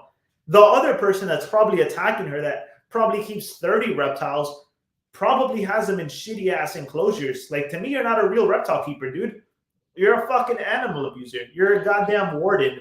Like, you're literally a prison warden, because that's what you're keeping your animals in. Yeah. Like, it's ridiculous, man. It's always going to be quality over quantity. And I mean, it sucks because I would love to get more animals. And I do have one coming in, but he's going to go in this setup I already have ready. I would love to get more animals, but I recognize my limits. And I know if I were to get like more than I currently have without moving into a bigger place, I'm going to have to cut corners. And that's a line I am not willing to draw. I'm fine with the animals I have, man. And more people need to just be happy with what they have instead of always looking for the next thing, because I think that's how people end up cutting corners. Yeah. See, that's the thing. I've actually come from one side of the coin over to the other. And I'm so happy you did, because if not, I would have hit your ass. I kept 14 snakes in a rack. Now, it pains me to say that. I feel sick that I say that, but there's people that have 30 snakes in a rack per rack and then have like 10 different racks, and I think that's vile. But for me, the way I look at my reptile room now, I'm looking at the latest Royal Python build. Sick. I'm looking at the build that I finished today. She's not in there yet because they're still silicon drying. Sick. That one up there. And it's just such a nice place to be. I truly don't understand how anyone can prefer having drawers with animals in there as opposed to naturalistic setups where you can let the animal exhibit its proper behaviors.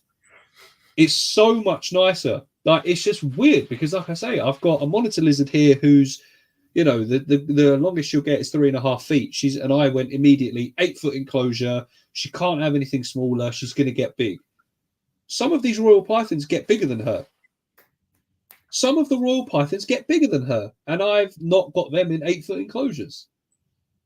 It's crazy. Like, all you need to do, and this is the difference. Like, this is when I started thinking for myself. The reason I went for it in the first place was, I've said this before, the reptile shop owners said to me, this is how they prefer it. This is what they like. And in my head, I was like, all right, this is someone with more experience than me that understands reptiles better than me. I'm just a noob. I'm being told this, but it's like someone who, I don't know, was more into cars telling me about a specific car part that might make my car go quicker. I'd go, I have no idea, but you know more than me, so I believe you.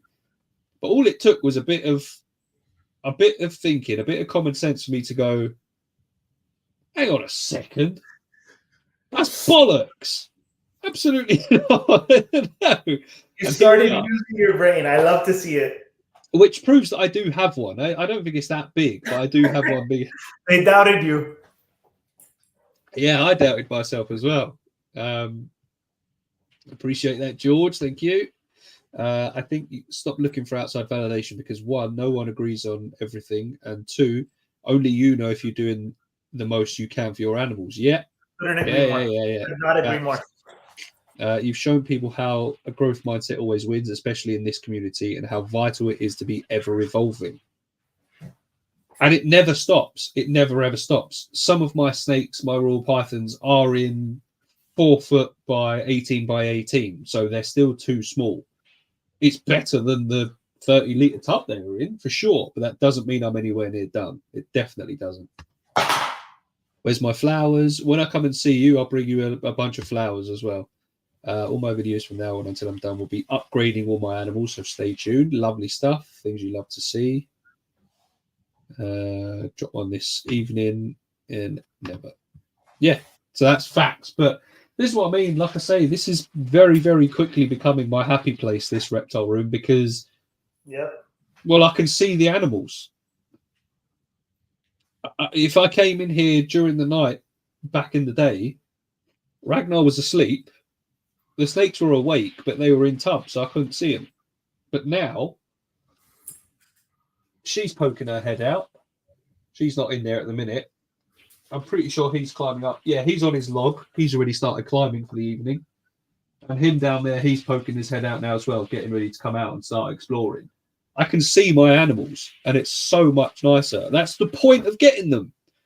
The point of having them is to enjoy them and see them and watch them. But yeah, crazy. You know why you enjoy that more than having them in racks? Because you enjoy your animals more than you enjoy, the money they can make you. Rack breeders, dude, they have a rack of, what would you say, 10 racks of fucking 30? Probably. Dude, you can probably keep maybe 30, 40 ball pythons in, if you were to take that space and turn it into actual nice naturalistic enclosures. Whereas for them, they see 300 snakes, right? Yeah. So they walk into the reptile room. You know what they see? Bro, they see money. Yeah. They see money. And I think that's the difference between reptile lovers and people that may like reptiles, but they just want fucking money. All you need to do is watch the likes of Canova and see basically what he drives and the sort of basically facility that he's got and things like that. And that's the problem, because people will watch that and go, shit, he is minted.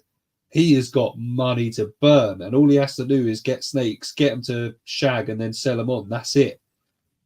And unfortunately, a lot of people will fall for that, and they will try and do the same thing. But like I say, I think we're starting to see a bit of a shift, and I'm grateful for it. And the more we can get it out there, the more we can help that, the better. So, I'm all for it. Like I say, I don't regret what I did in the past, like as in having them in the rack, because it means that if anyone goes, how would you know?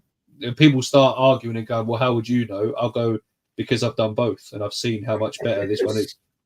And then there goes that argument immediately. So, yeah, man. Anyway, that was meant to be breeding and selling of large snakes. I think we're all in agreement. Don't do it. Don't buy them, which means that they can't be sold, which means that the breeders will stop breeding them, and we won't have this problem of berms and retics and things like that going to shitty homes and probably dying too early.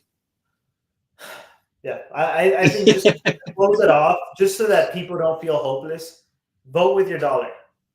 Vote with your fucking dollar. Do not buy animals from someone that doesn't care about them. Buy it from people like, I don't know, goddamn Riddler. You know what I mean? Or whoever the fuck, man. Like, buy them from people that have pets and they want to breed them and they get some cool offspring. Buy from them. Don't support the people that are, cutting corners to maximize profits. If less people were to buy from them and more people were to buy from people that actually give a shit about their animals, those people would run out of business and they would stop doing whatever the hell they're doing, because they're only doing it because people like you and I are buying their animals. So I think that's kind of, a good way to end it. Just vote with your dollar, research. Everyone talks about researching the animal you buy. Research the seller. Find them on IG. Ask about them in the Facebook groups. Are they someone that you would be proud to say you got an animal from or not? Yeah. Do your research, man. Not just on the animal. Research the seller. But also make sure it's not biased research. So, for example, don't research why a rack's good for royal pythons or why a small enclosure is good for Burmese pythons. Type in correct enclosure size, correct husbandry, correct care. Because if you start doing biased research, then you're only going to get the answers you want and confirm the confirmation bias, and it's one of the biggest psychological fallacies that most people fall into. Yeah. But right, I think we've all agreed on that one. So this one sort of actually carries over. Invasive reptiles. So you've already mentioned. God, I forgot we had fucking discussed this one. Yeah, so obviously you want I to take know this for one a away. fact I'm going to be in the minority here, so everybody can fucking grill me. I don't care. But would you like to start this? You can start this one off. Well, to be fair, it's quite a difficult one for me because I don't really have much to go by. The only things I see is what I see online, is the things that I see what's happening in the States. Obviously, Florida is quite, I say, bad for it. Like with the berms, the tokays, green iguanas. Yeah, green iguanas. But then obviously you've got the other side of things where I think places like, I know it's similar in Florida, but I think Greece is actually starting to have troubles with lionfish being released into the seas as well. So they're invasive to the Greek oceans. Yeah. They are cool as fuck, but they are savages and they will fuck up other fish. Is it a problem? Yes. Are there bigger problems like cats that absolutely decimate wild populations of birds, reptiles, insects, and things like that? Yeah.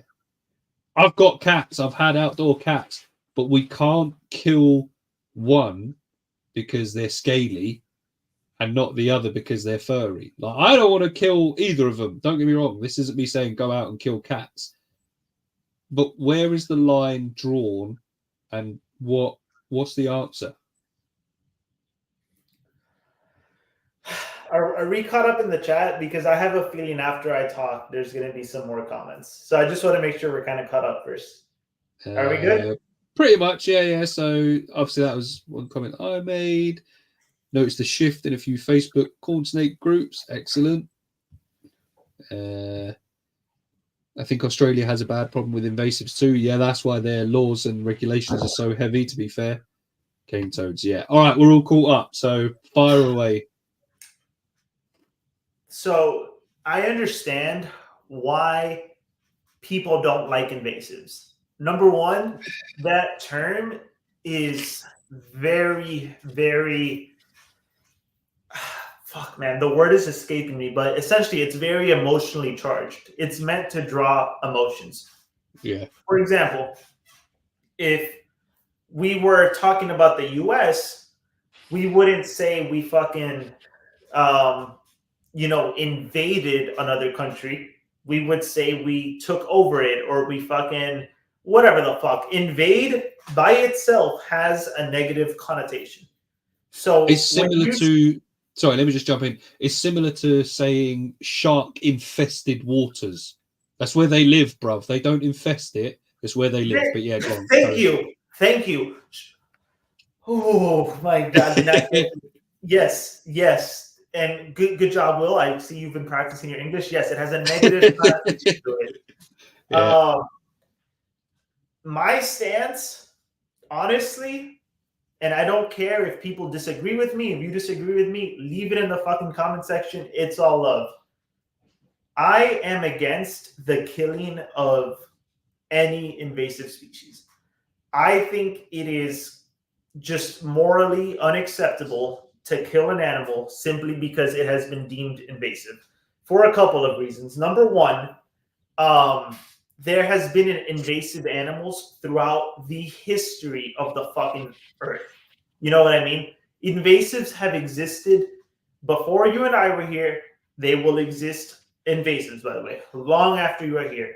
Animals move. Animals migrate. Animals find ways to fucking make it to different countries they are not originally from. Which, by the way, when do we determine where an animal is originally from? Is it because they were there 100 years ago, 200 years ago, but maybe they weren't there 1,000 years ago? You know what I mean?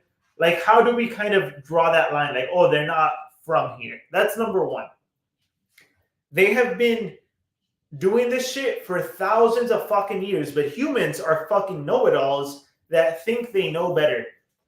I think I don't remember the number, but I think it's like 99% of animals that have ever lived are extinct now. Yeah. You know what I mean? It's like some crazy statistic like that. And someone in the chat knows the actual number. You can correct me if I'm wrong, but I know it's a high number. The argument with invasives is, oh, they're wiping out the native population. They're wiping out the natives that live here. My response, honestly, who gives a fuck? That is what has happened throughout Earth's history for thousands and thousands and thousands and thousands of fucking years. It is called survival of the fittest, and it just works out. Now, I get there's more to it, especially if it's an animal that has been introduced, by humans. Sure, go ahead. But the fact that people are so worried about it because it's like, they oh my god, it's wiping out the native wildlife, so we have to kill them. And I understand that in an ecosystem there's a balance, right?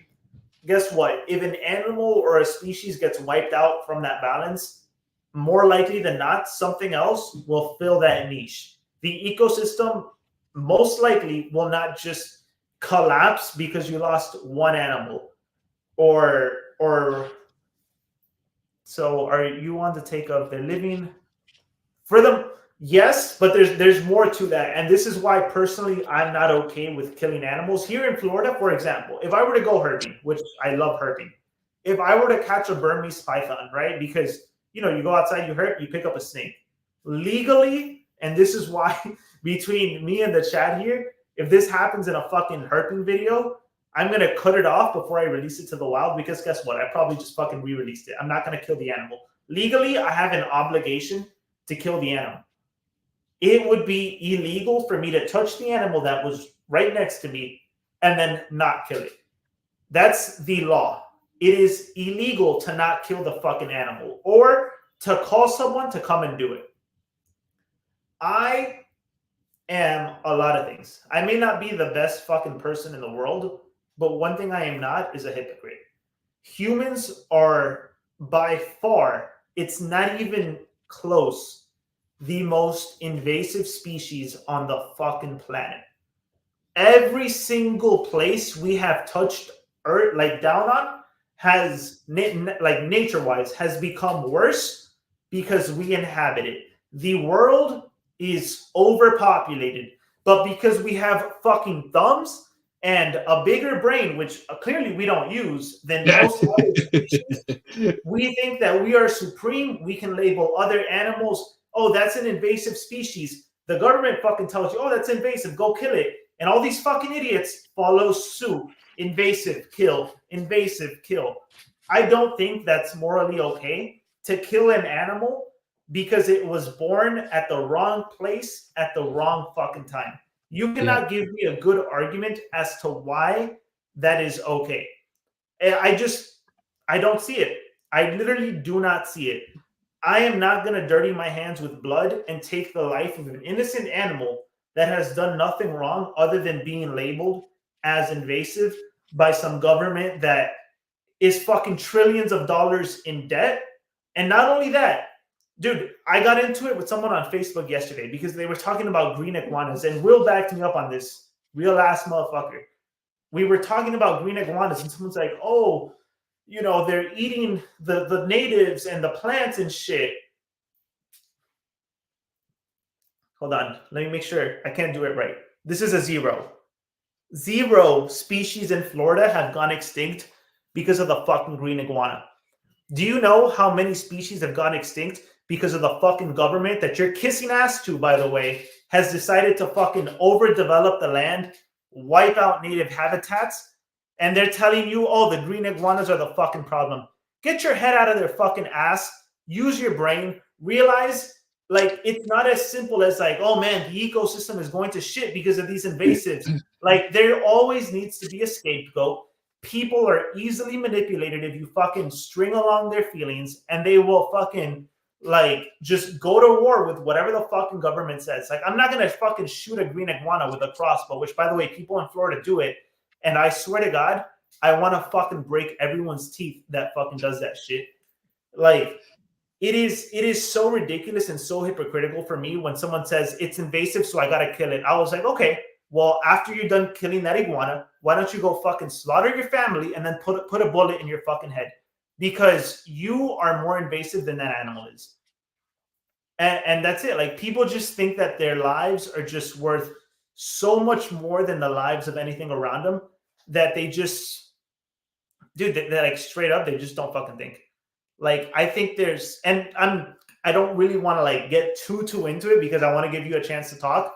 But I think it's just so hypocritical when people use the term invasive and then just bring up how these animals are destroying things or whatever the fuck. Bro, the fucking idiot I was arguing with on Facebook, he stopped replying to me because I was fucking right, by the way.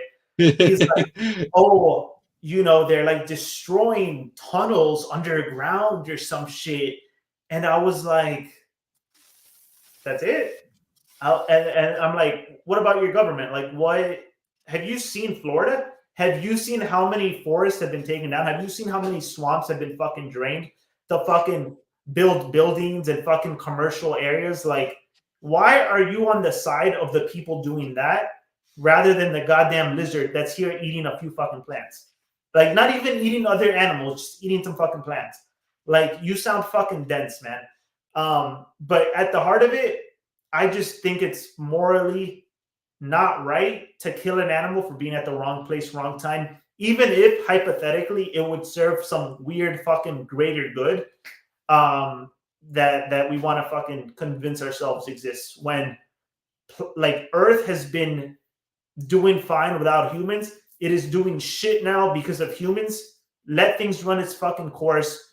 Don't dirty your hands with blood because some fucking jackass in fucking Congress has told you to. Like, these are the same people that fucking have banned constrictors, which, by the way, is virtually, like, in some states, constrictors are banned, which is virtually every non-venomous snake. Like, not just boa constrictors, but like colubrids are technically constrictors. Pythons, technically constrictors. Like, they have banned those while not banning venomous snakes in certain states.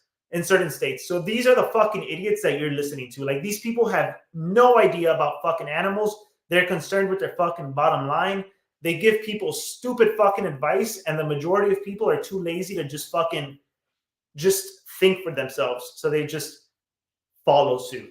Anyways, I'm gonna take a quick break. I have so much more to fucking say, but Riddler, please go on. God damn it. Cheers, mate. Cheers, mate. Give me a new one, because I know we're not entirely on the same side on this one.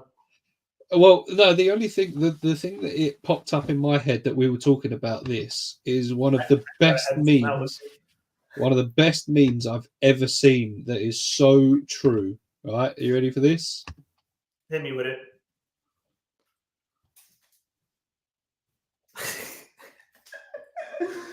Bro, literally.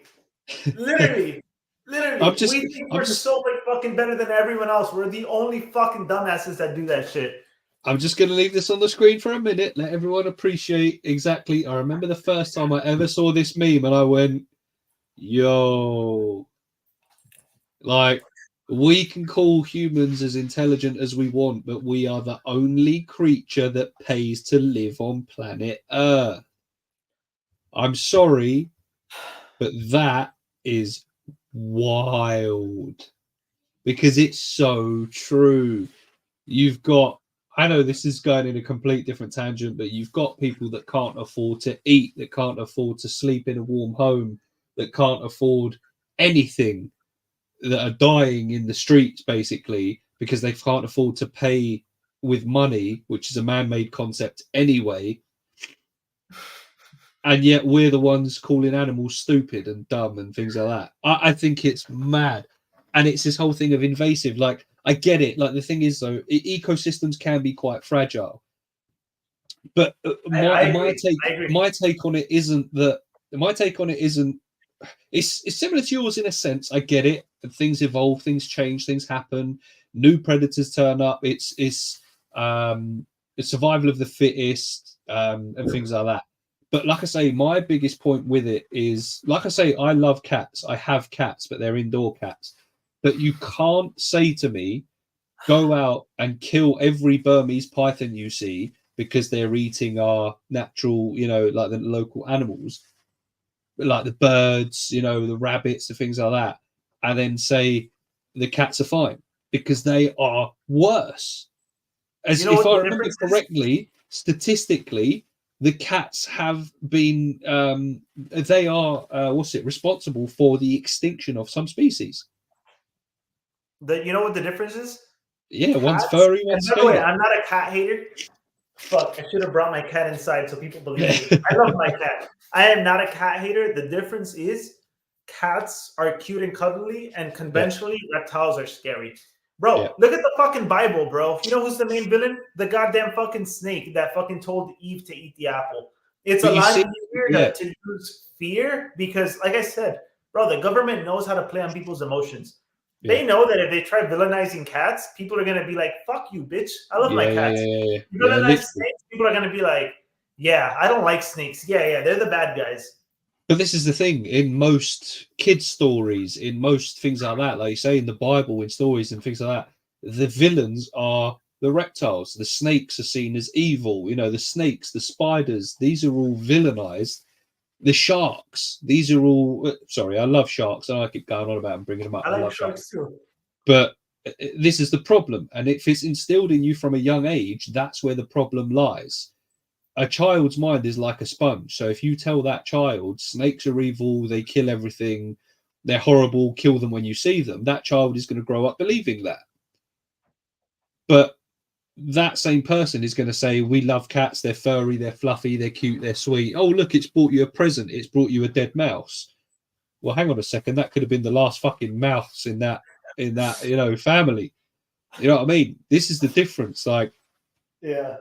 I just think it's very, very hypocritical. And again, it comes down to humans being humans. Humans just fucking suck. Like we are the only species that will come along and say, like I say, one of the best examples, shark infested waters. We'll go into a forest and put up signs saying, warning, there may be bears. Of course, there's fucking bears. It's the woods. What are you expecting? It's crazy to me, and I think it's just outrageous some of the things we say and do. And like I say, and the reason for these invasive species, at the end of the day, isn't the animal's fault anyway. It's people's fault. It's never the animal's fault. It's not. It's all a good saying invasive, but how did they get there in the first place? Look at this fucking salamander infested swamps. See what I'm Yeah, saying? of course. See, Doing the see, fucking some idiot would put that as a YouTube title. You know what I mean? They put a video out called, Salamander Infested, and they think it's a good idea. I don't think Will would ever the do video that. does 10 out of 10 and they fucking want to kill themselves because their channel's on a decline. I'll explain that in the video. When you go in the glades and there's signs for gators. I've never been to the glades, but yeah, I'm I assuming haven't there is. seen that, Viv. They have Florida Panther signs, which is cool, but not Yeah. gators. Everybody fucking knows Florida has gators everywhere, which I love. That's my favorite reptile in the entire world. I saw it, Will. Don't worry about that. I saw it. Yeah, I saw it too, and I enjoyed the video, Will. I think you're one of the most underrated creators on here. I wouldn't go that far. No.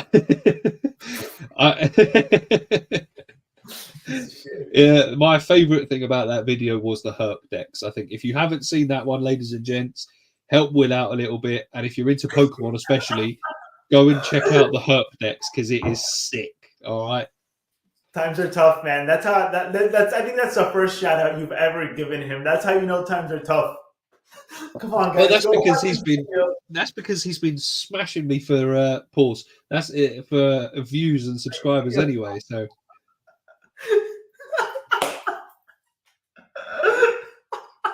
there you go, talking to the devil. Look at that. What? Yeah, you read that right. You read that correctly. Hold on, time out. Before we keep going, I guess it's kind of time to put some fire under his ass. Yeah. This is a question for Will Exotic. Since reading the comments, I know he's there. Have you, and it's a yes or no question, have you followed Visions back? We're not going to say anything until you reply to us.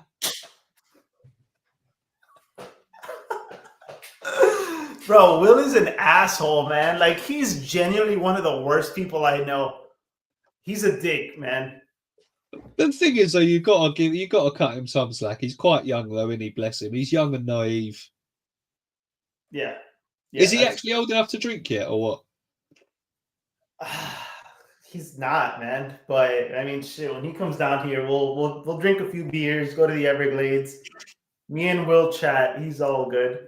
That's it. I think that makes it even worse. He interacts with you. He talks to you, but he can't even follow you back. Fuck, man. It would be better if he just ignored your ass. But he knows you. He knows you follow him because I just said it.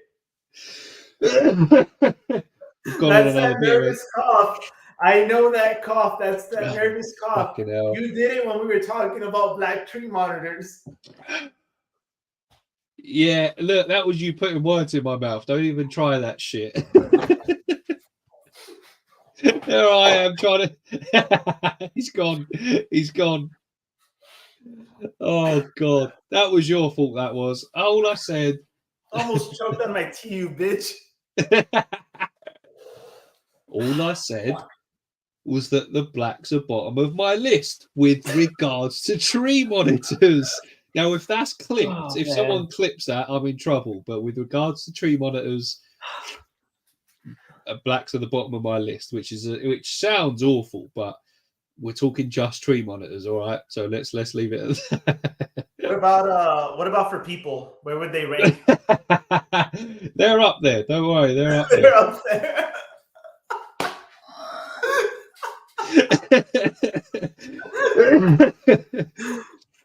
Oh man. Right. Let's get back into it. Have you got anything else you wanted to say about invasive reptiles? Because we've been nearly going for 2 hours now. I think I pretty much said what I needed to say about it. There's more, but I think you got the main idea on how I kind of feel about them. Yeah. At the end of the day, what it comes down to is that humans are pieces of shit. It's our fault, and we're now the ones apparently killing them. So, yeah. All right, we'll go with that. So we have one more quick one, I guess, that we'll just touch on. We're not doing this for clout. It's just something that's been spoken about a lot. And I think we just want to, me and you disagreed about this anyway. Or we're not disagreed, but we had our differences with regards to it. And the next one is... Hold on, let me turn my air on real quick. Go on. So let me explain what I'm thinking. Riddler, who's your favourite person? It's a very good question. I mean, it's a weird question for me to be answering on this podcast, but to be fair, the first 20 minutes was talking about cups of tea. It used to be Drake, but not anymore. He's a TikTok artist, and he's fallen off. Don't at me. Maybe J. Cole. Anyway, let's not get into that. So, the Adam Wickens controversy, and again, we're not doing this for clout. We're not doing this to jump on board the bandwagon. We ended up talking about it, myself and Alex, and we had, again, he doesn't agree. He'll tell you this anyway. He doesn't agree that you should keep 6 leopard geckos in a 4x2x2. That's fine. That's fine. But I basically said the setup was shit. Oh, here we go. What's the controversy? Missed that one. What's the controversy? Missed that one. All right, Natalia. So just a quick rundown for those of you that don't know.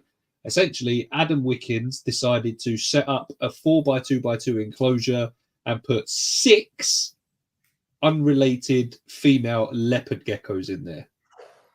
6. Now, that's horse shit. For me, that isn't even a thought that would cross my mind. Yeah. Now, not only did he put 6 in there, but when he said, oh, yeah, they've got places to go and things like that, I think there was 2 hides, not a lot of climbing opportunities, and it just looked like shit. Now, he was trying to go for the whole sort of, what's it called? Like budget, doing it on a budget, doing it for, for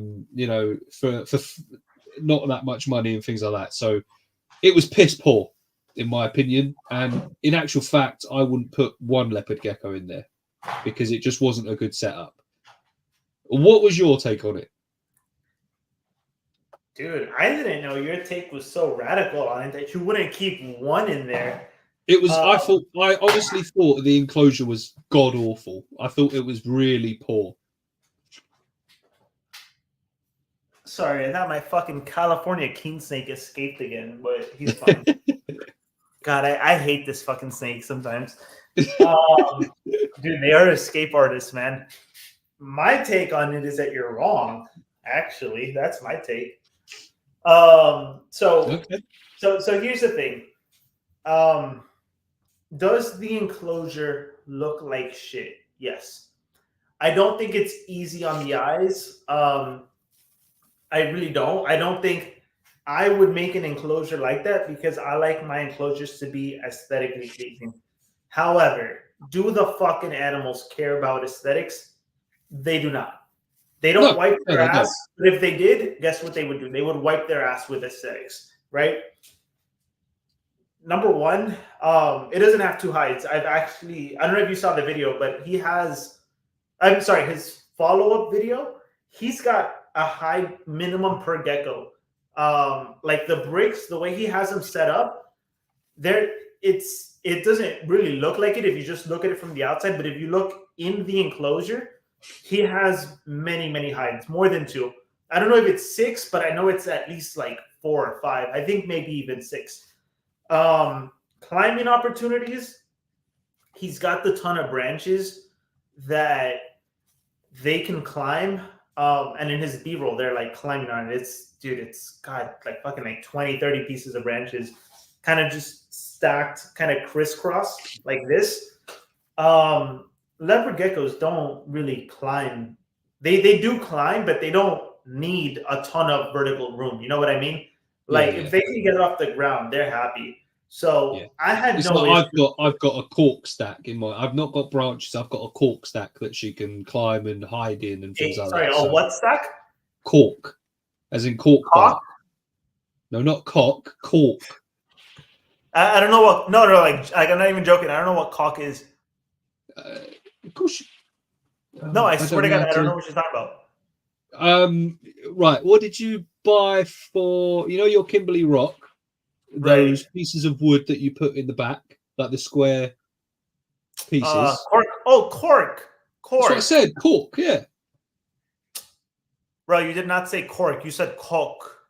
Cork. Like LK, not RK. No, cork. Oh shit! I say them both the same. Cork and cork. You see what your problem is? You don't know how to talk right. You fucking. But the problem is, how could you not get that though? I said cork. That doesn't sound like cork. Cork bark. I'm not going to say it in an American accent, am I?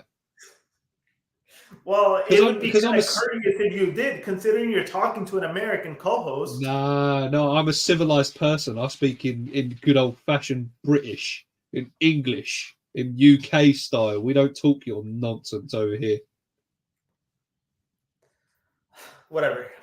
Anyway, carry on. Whatever. People were the thing with that, the shock value. If you were to just take a picture of that enclosure and just be like, "This enclosure is shit," a lot of people would probably follow suit with it because it's not an aesthetically pleasing enclosure.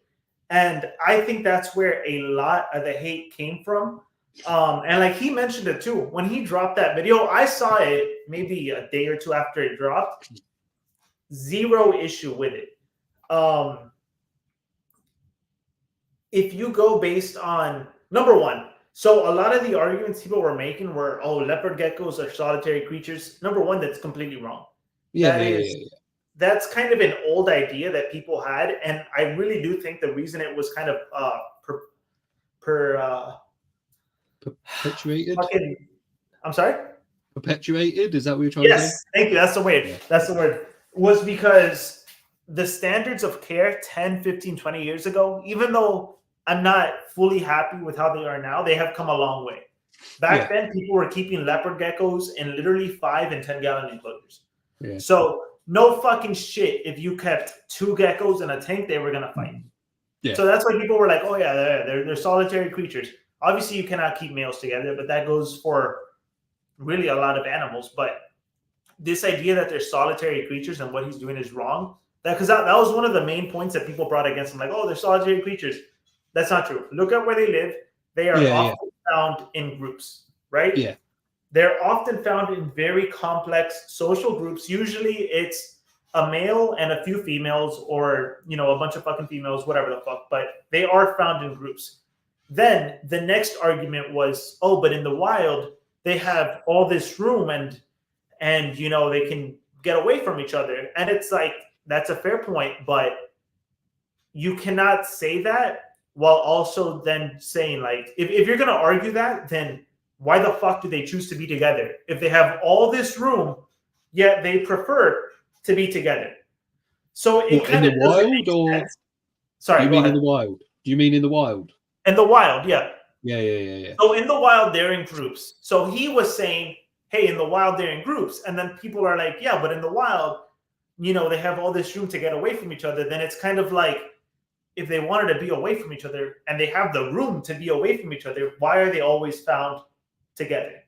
So that to me was kind of like, that doesn't fucking make sense with that argument, number one. Number two, for me personally, I know a lot of people are moving towards like 40 gallon as the minimum for a leopard gecko.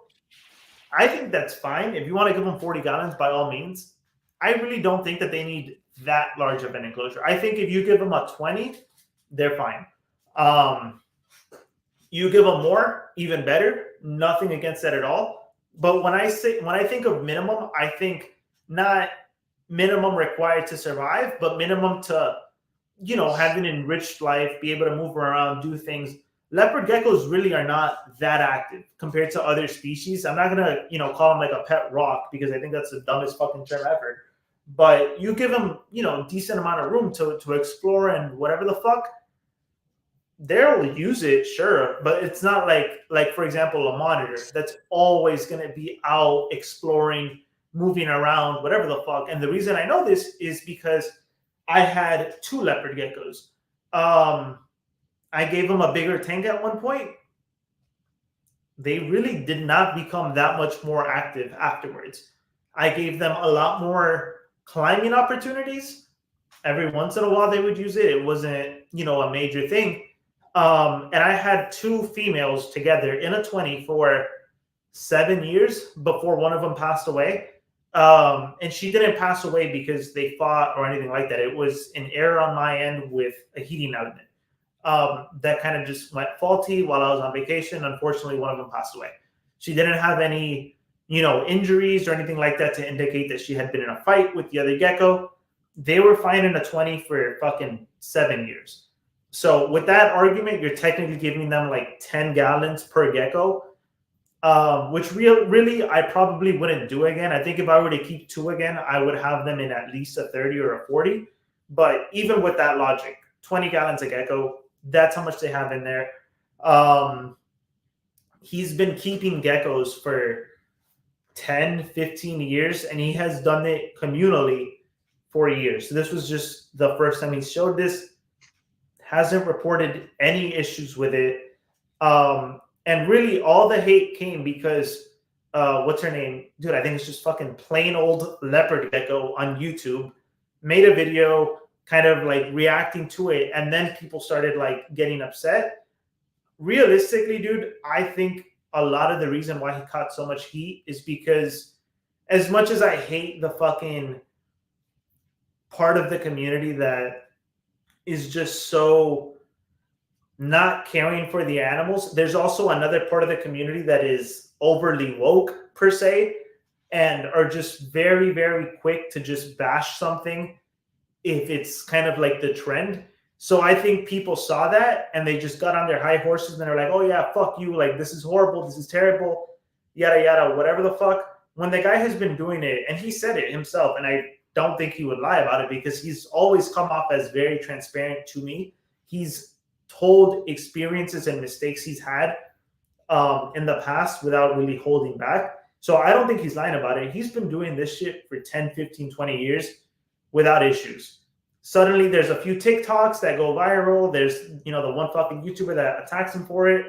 And now everybody has an issue with it. I honestly, to me, it sounded like most of the people attacking him were kind of just clout chasing, just hopping on the trend, attack the guy. When really he's been one of the people, like one of the bigger reasons why a lot of people consider 120 for ball pythons and bearded dragons as the minimum instead of the classic 40 is because of him. I know for a fact, for me, it was because of him. And I know there's a lot of people that can kind of get behind that. He was one of the bigger proponents for giving these animals larger enclosures, and he's the one that really made it more popular. So for all the people saying, oh, he's just trying to cut corners, he's just trying to fucking do this, do that, whatever, acting like that's the kind of guy he is, I really do not think that's fair at all. Given his history, I think people are just a bit closed-minded. Maybe they haven't seen it publicly done, and they're just, reacting to whatever the fuck. But there's a lot of people acting like he doesn't care about his animals. He's putting them in danger. I think the guy has a ton of experience. He's done his research. He's talked to herpetologists. And I don't think it's fair to not give him the benefit of the doubt just because you don't like the aesthetics of the enclosure. Right. My turn. The first one I will fully agree with is that some people will go out of their way and start bashing someone because one of the influencers they like has said something about it.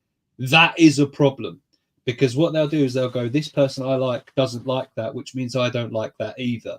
That's how you start getting these improper things that start getting spread around, misinformation, things like that. So that is a problem.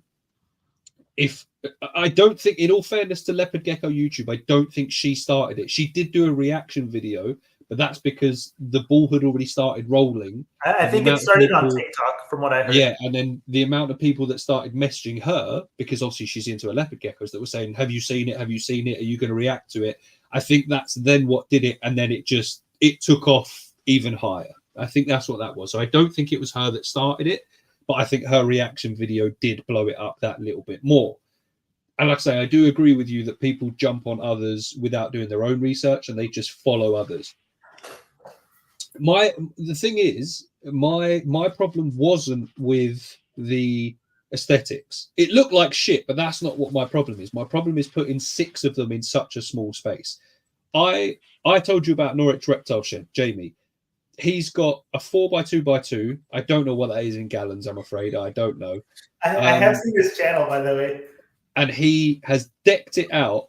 It is incredible. He's got 2 female leopard geckos in there. They're sisters. They were born together at the same time.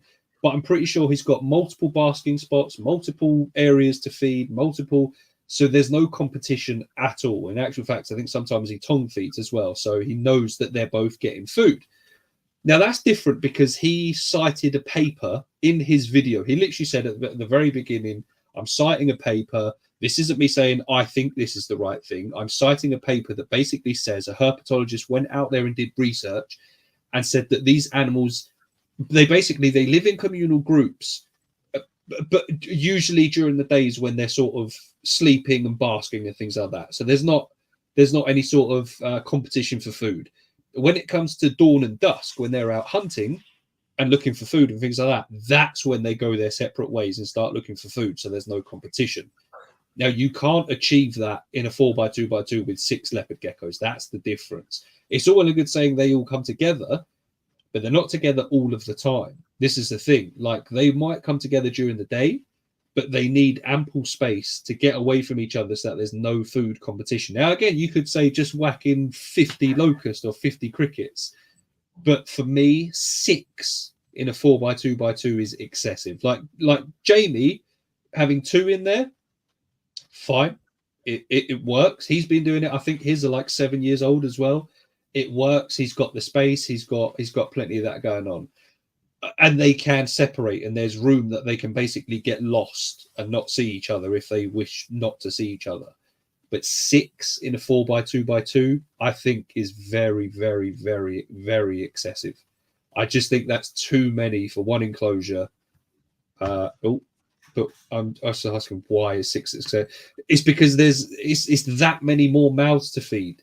This is what I mean. It's that many more that you have to make sure aren't being dominated for food, that you need to make sure are eating, that aren't being bullied, because it does happen. It does happen.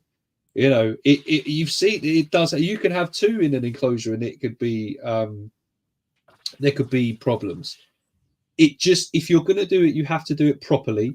If you're going to have 6, which I don't think you should do anyway, they need to be in a minimum of an 8-foot enclosure, because they need, as long as they are provided enough resources.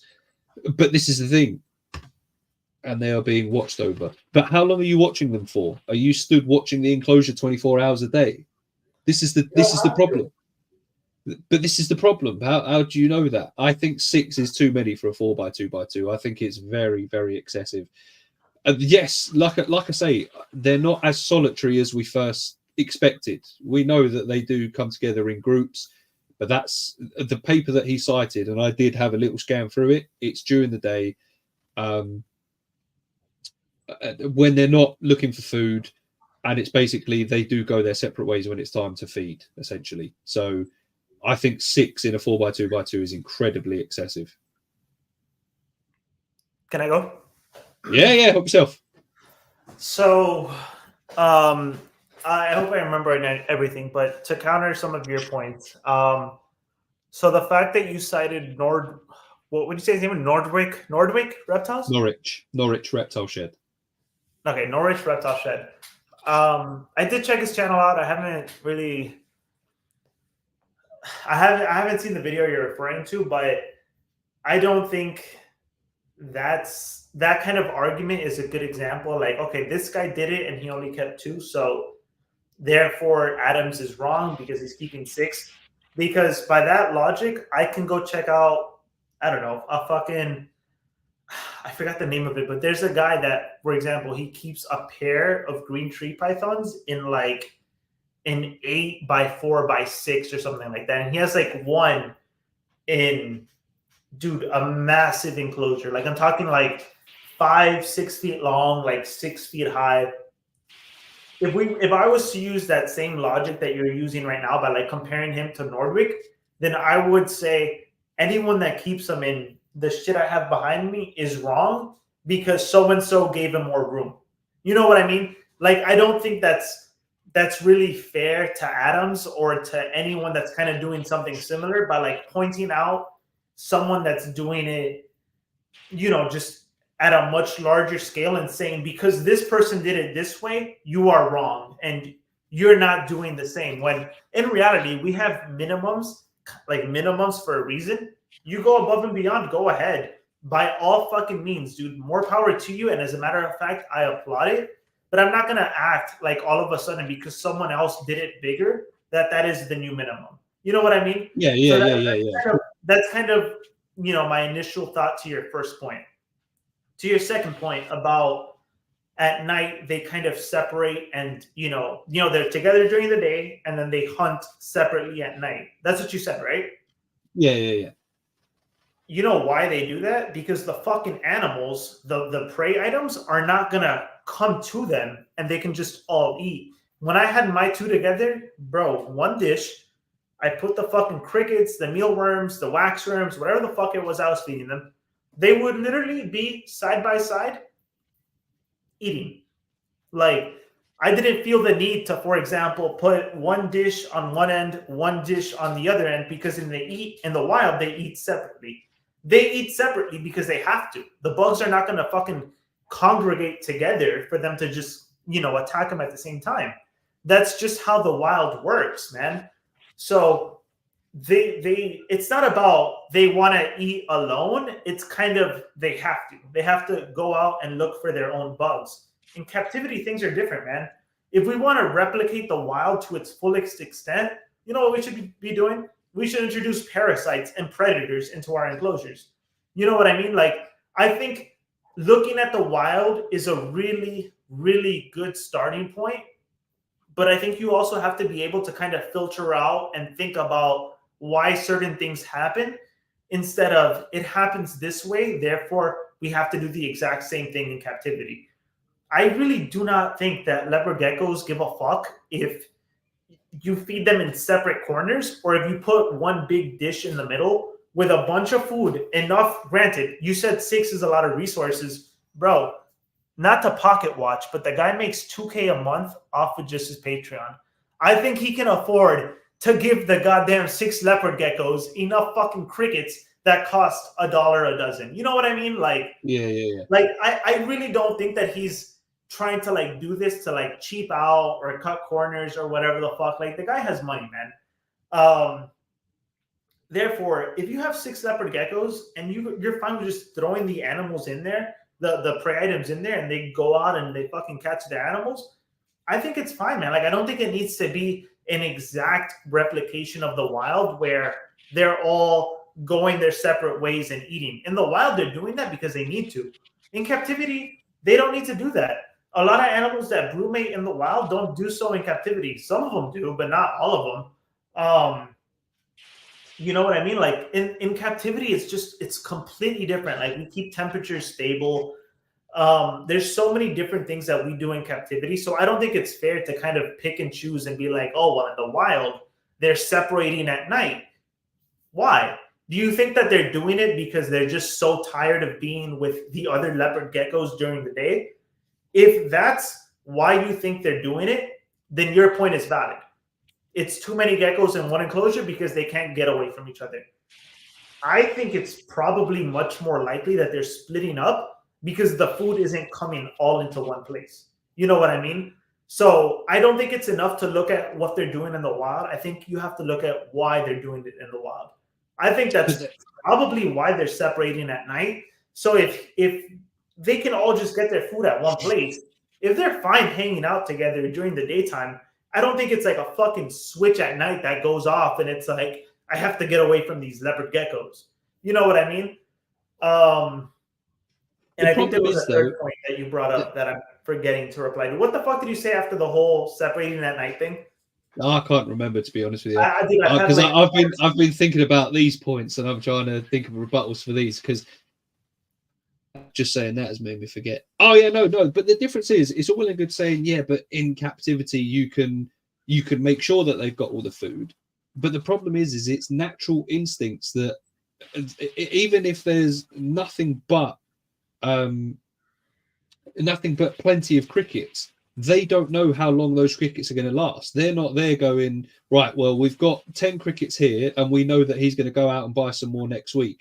If one of them is more dominant than the other and is going to try and basically survive, the other one is going to miss out. So there's always going to be that stress of one dominate, or there can be, not always, but there can be the stress of one of them dominating the other and making sure that I need this food, I'm going to get it. And your point of why do they separate to go and find food? Well, the reason behind that is because if two of them go hunting together and there's only one bug, then yeah, only one of them's going to eat. This is the difference. So I know there's differences, and I know what you're saying. Like there's got to be a line that you draw. How much are we replicating nature? But at the same time, what we want to do is take away the things that could potentially cause stress. And we've seen it. There's plenty. It may not be with Adam Wickens' setup, but we've seen it time and time again in other people's enclosures where having more than one leopard gecko in an enclosure is a bad idea. Is a very, very bad idea because you lose limbs, you have dead animals, you have. So why would you do it? Why would you? Why would you? So, okay, so to your point about like, obviously they're not in pairs hunting together because if there's one bug, only one of them gets to eat. Bro, do you think that he's throwing in 3 bugs for every 6? No. I know, but this is what I'm saying. But a ton of bugs. Yeah, of course he is, but they don't know this. They don't know this. They don't know. That's the thing, though. Sure, they can overeat if you want to say that. You know, there's probably some that are like, shit, I don't know when I'm going to get fed again. Let me fucking eat now. I truthfully, I don't think you're giving these animals enough credit for their ability to kind of learn. Dude, these animals will learn very quickly. Every couple of days, there's going to be a ton of crickets that get thrown in here. Little by little, they will learn. Okay, I don't have to fucking freak out and try to fucking scare everyone away to get the crickets because I'm probably going to get more. You know what I mean? Like, I highly doubt that with 6 geckos, he's being kind of stingy with the crickets. He's probably throwing a fuck ton in there. Yeah, of course. The exact same kind of situation. I don't doubt that you're talking about. And then I just remember now, one of the points you brought up was like, how are you monitoring this, right? Like, are you watching them 24/7? Of course not, dude. Like, the dude doesn't have a fucking secret spy cam like in there, like making sure they're not fighting. But you can tell by their behavior if they're getting along or not. Are they all active? How are their tails? The biggest thing with leopard geckos, dude, look at their fucking. Who have we got? The cat or the dog? Come in, baby. Hi, my love. Also, shout out, what's going on, BH? Thank you for joining. Everybody say hello to Cleo. Oh, is that your invasive cat?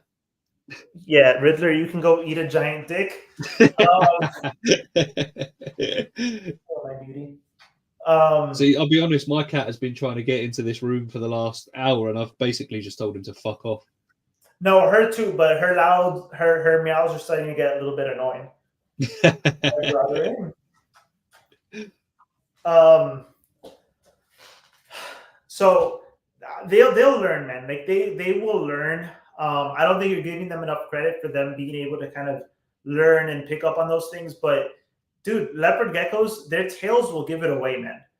Like I don't think Adam is the kind of guy that if he sees a leopard gecko, maybe like not as big as the others, that he's just gonna leave it in there. You know what I mean? No. Like he's monitoring it, dude. So if all of them are active, none of them have any kind of visible injuries or whatever the fuck, and all their tails are fat, all is good, man. Like people are reacting to this now because they saw the video from a few weeks ago. Dude, he's been doing this for years. Like I really do not think that somebody, like especially like someone like him that has all this success on social media, would be stupid enough to fucking try something for the first time ever and make a video about it. You know what I mean? Like he's been doing this shit for years. He has said that he has had no issue doing it. And then to your point about like, oh, well, you know, why would you risk it? Dude, there's risks involved in everything that we fucking do, man. If in the wild, they are more used to being in groups and maybe there's a really slight risk that something goes wrong, but they're probably enjoying a more natural lifestyle. I think it's worth it if you're doing your due diligence to mitigate the risks. You know what I mean? Like, I don't know, man. Like I really do think that the risk is blown out of proportion because a lot of the early keepers just kept them in such small fucking enclosures. Like, even if you're saying 6 in a 120 is too small and they can't get away from each other, bro, I'm looking at my 120s right now. There's a lot of area for each gecko, man. Like, if they really didn't want to be together, they would. And a lot of the times,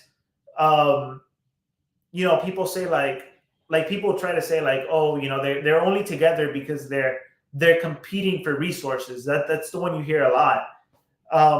And I'm not trying to discredit that. I think a lot of the times that does happen. But in a 120, you have your cool side on one end. Like, that's what, 2 feet front and back. A leopard gecko is what, 7, 8 inches? Like, there's room for them to not fucking be on top of each other. Like, when I kept my pair together, I had, and this was before I learned that, you know, overhead heating was better and stuff. I had a heat mat that was all along the entire like hot end, like front of the enclosure to back of the enclosure. It was all together. They had hides on both sides, meaning you go into the hide on the left, it's just as warm as the hide on the right. Sometimes they were separate. Dude, a lot of the times they were in the same fucking hide. Like, they would just prefer to be together. Same with the cool side. Like, the cool side is, you know, the same on whether it's on the front or on the back side, right? Sometimes they were separate. A lot of the times they were together. And dude, leopard geckos really are not that big.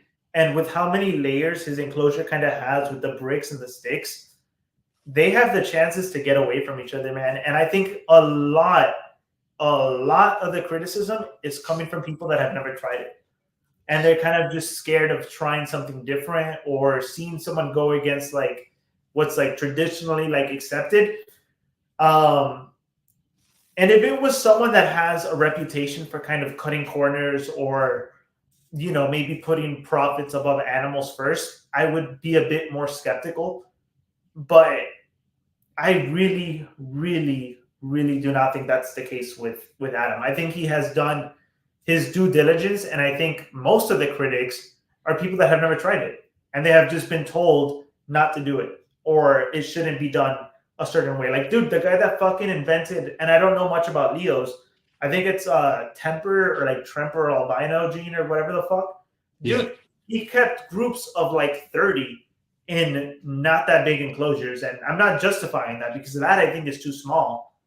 But dude, they were in there breeding and shit. Like apparently not having that many issues. Again, I don't think that's too large, but all these people saying like, "Oh my god, it's horrible." All these people, it's fucking horrible. Yada yada. It's so unethical. Meanwhile, they have their fucking Tremper albino on their shoulders, looking like fucking idiots.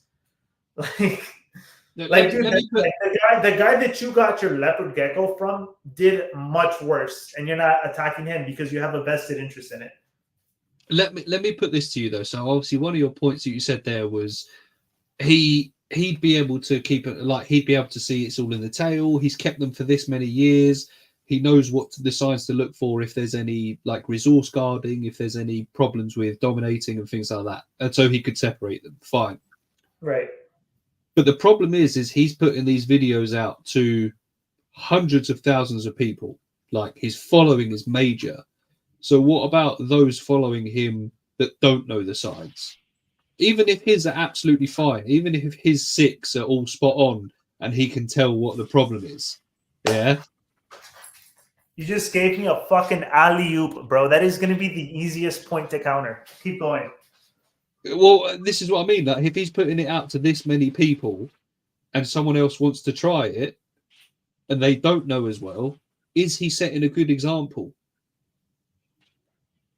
That's it? That's it. That's basically one of my points. Point, bro. Number one, he made it very, very clear. If you are a beginner, do not try this. He said it in his video. He put the disclaimer. I have been doing this for years. Yeah, but you know what people are like. I do not recommend a beginner to do this. That's number one.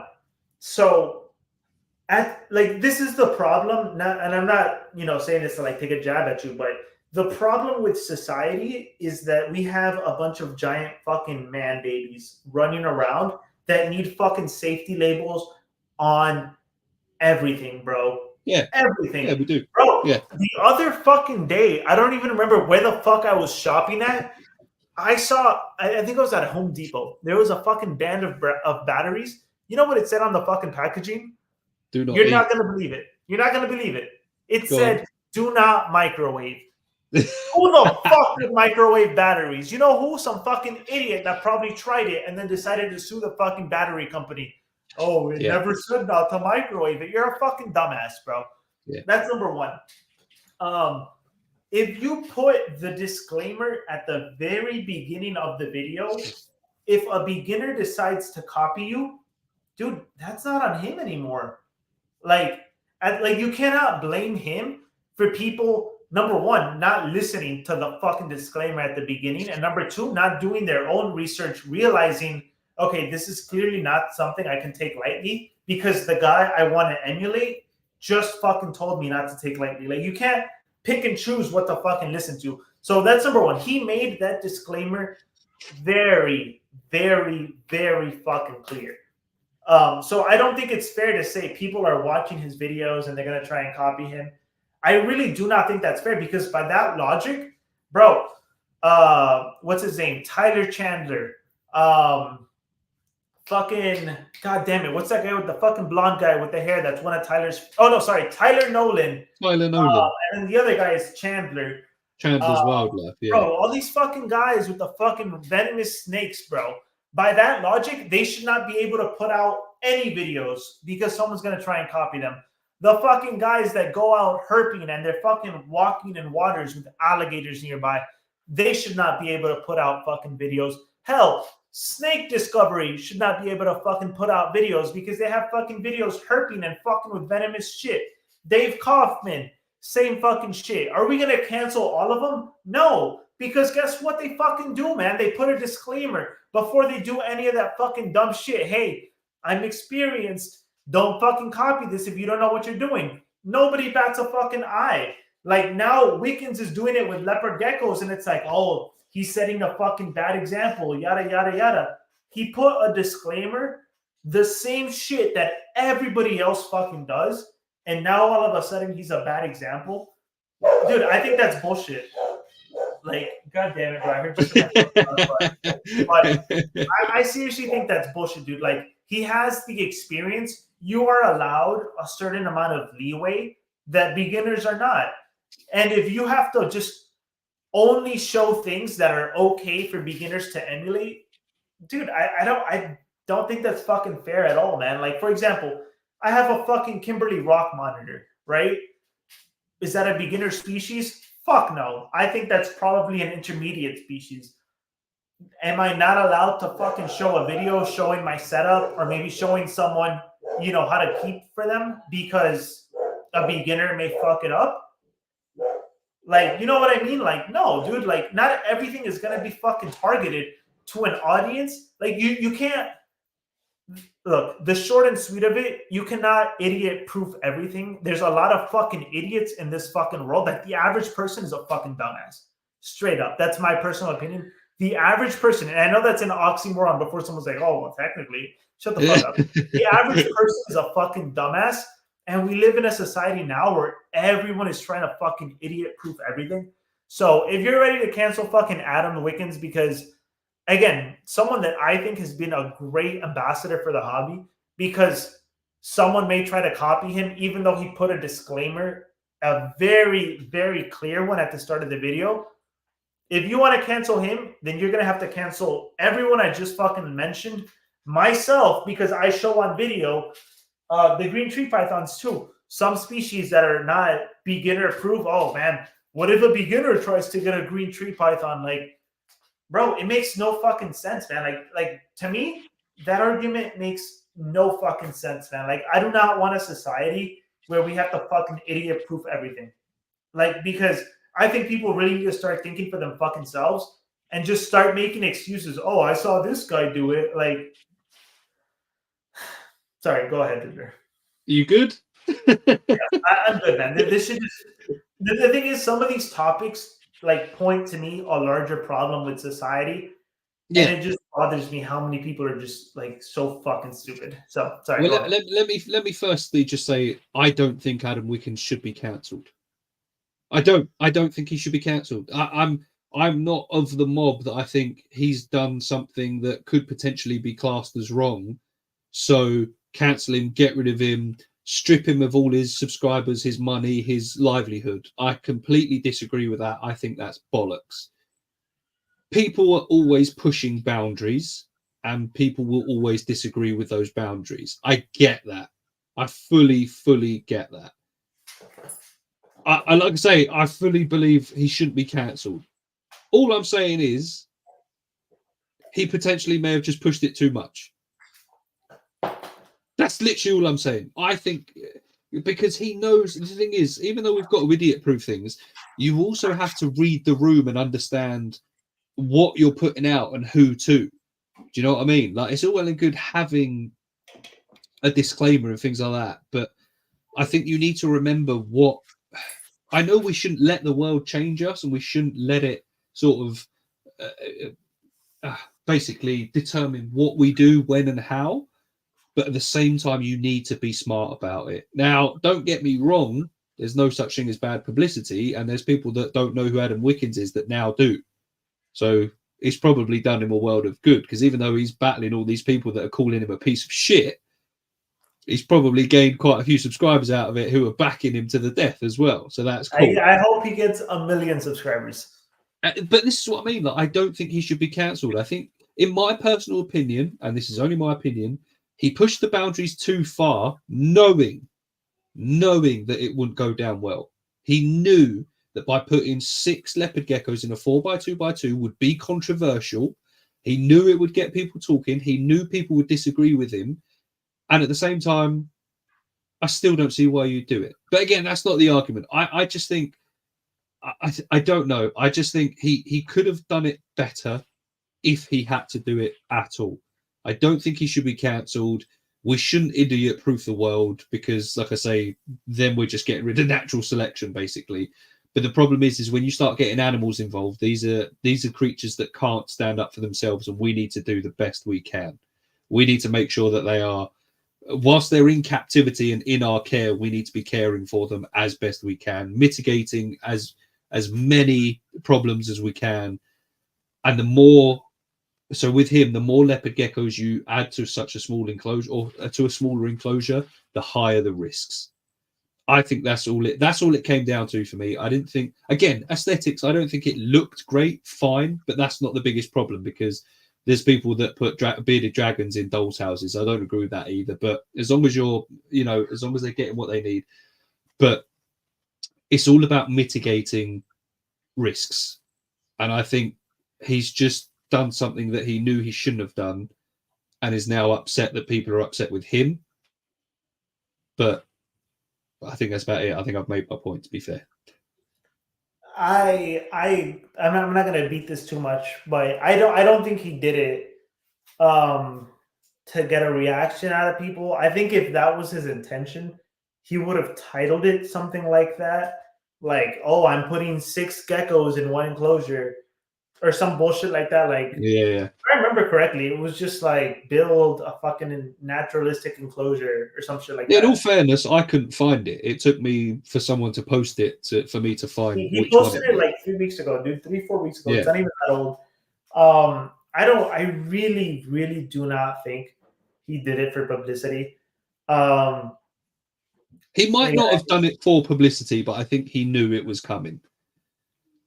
Maybe, but the thing is, it was fine for weeks, dude. Like, the issues popped up weeks later. Like, it just took 1 or 2 TikToks to get people going, and then the YouTube video, and then people like had an issue with it. But regardless, as far as why risk it, I think if this was his first time doing it, I would say, yeah, there's no point in risking it. He's been doing it for years with reportedly 0 incidents. So at that point, it's like, is it really that risky? You know what I mean? Like, what are the actual odds that something goes wrong? And you have to weigh that against, these, because you were talking about instincts, right? Like, their instincts are this, their instincts are that. Their instincts, because they're doing it in the wild, must also be to live communally for whatever fucking reason. Yeah. Granted, I get that. There's probably more research that needs to be done with it. And I think that's part of the problem with reptiles is there's not a lot of empirical data to go on, because it's just not a large topic of interest. Like, we're a big community, but in the grand scheme of things, we're nothing. So there's not a lot of empirical data on it. And I don't know, man. I think someone that has kind of pushed the limits for what we can all agree are positives, like kind of like what I mentioned, like bigger housing for ball pythons, bigger housing for bearded dragons, that sort of thing. I think if he's kind of trying to show people now, like, hey, look, I've been doing this for years with no issues. The status quo is kind of weird. I really do think he deserves the benefit of the doubt. And I don't think he deserves to be villainized the way that he's being villainized. To be fair, it could end up, who knows, in the next few years, he might end up being a pioneer. I think history will look down on him very, very favorably. This is what I mean. Like, in the here and now, like you say, because a select few people who scream the loudest have started calling him a piece of shit and that he shouldn't keep animals and things like that. That's the problem. It's the ones that scream the loudest that get heard. And who knows? This is, I'm not condoning it, but in the future, he could be seen as a pioneer where people go, right, more research has been done and it's been seen and it's been noted, and scientific studies and research and observations dictate that actually these are highly sociable animals. They prefer being in, bigger enclosures, but more of them. And you never know. But the here and now, it's like, that's the problem. It's a big talking point, and I don't know. There's a lot involved. I think the problem is like I say, people jump on the bandwagon too quick of trying to cancel someone. I believe that in any form of content creation, education, entertainment, the second someone disagrees with something you do, they want you cancelled. I think you need to calm down. So, yeah, I think it has been blown way out of proportion. I really think it has been blown out of proportion. Should he have done it? I don't think so. Should he be cancelled? Absolutely not. Yeah. But yeah, I think again, like I say, because the thing is, if he was doing it as a research thing, you never know. It could end up being, like I say, he could end up being a pioneer and the first person to ever do it successfully, and things like that. But I think there's a lot involved. But I think, those that got too carried away got too carried away, you know. So yeah. Just a quick one. Got to run, but another great Unfiltered. See you later, Natalia. Appreciate you. Thank you for sticking around for Natalia. nearly 3 hours. And also, I saw that Baum has turned up as well. Baum, I've seen you again, geezer. You put out a vid along the lines of here's what. Yeah. Yeah, I agree with that. I saw somebody say they hate Adams. Yeah. But yeah. All right. That was only meant to be a quick one. Do you think we've got time for the last bit, or should we save that for next time? I think we have been on. I think save we it. say All right. it's been a long episode. I think the next one's right. going to be a fun one for the next episode. Yeah. Sweet. All right. I do like that one. That was the closing scenario. All right. Cool. All right. Well, we've been going for nearly 3 hours. I appreciate every single one of you, as I'm sure Alex does, for sticking around for nearly 3 hours to hear us talking absolute bollocks with some good stuff in between, I think. We've had some, every once in a while, in between chats about tea and things like that. I think we've done quite well. But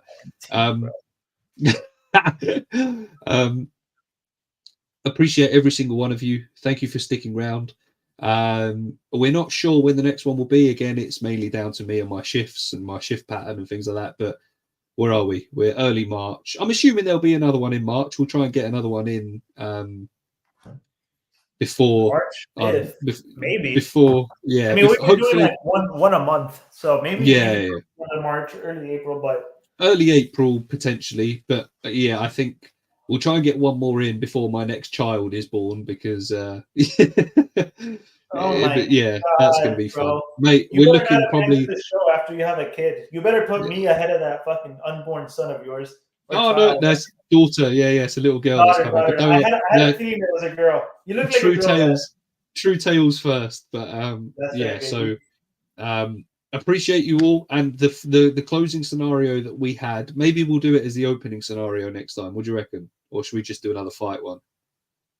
I think we do the opening, we do something a bit more serious, and then we lighten it up with the idea we had. Yeah, all right, cool. But yeah, appreciate the you all. Opening's always got to be a fight. It gets the people going. Congratulations, Woodley. Appreciate you, BH. Thank you. Yeah, I'm going to be a father of 2 in the next few weeks. But yeah, thank you all. Appreciate you all. We're going to love you and leave you now because it's way past my bedtime as well. And take it easy, and we will see you on the next one. Peace out. Love you all. All of you guys are amazing.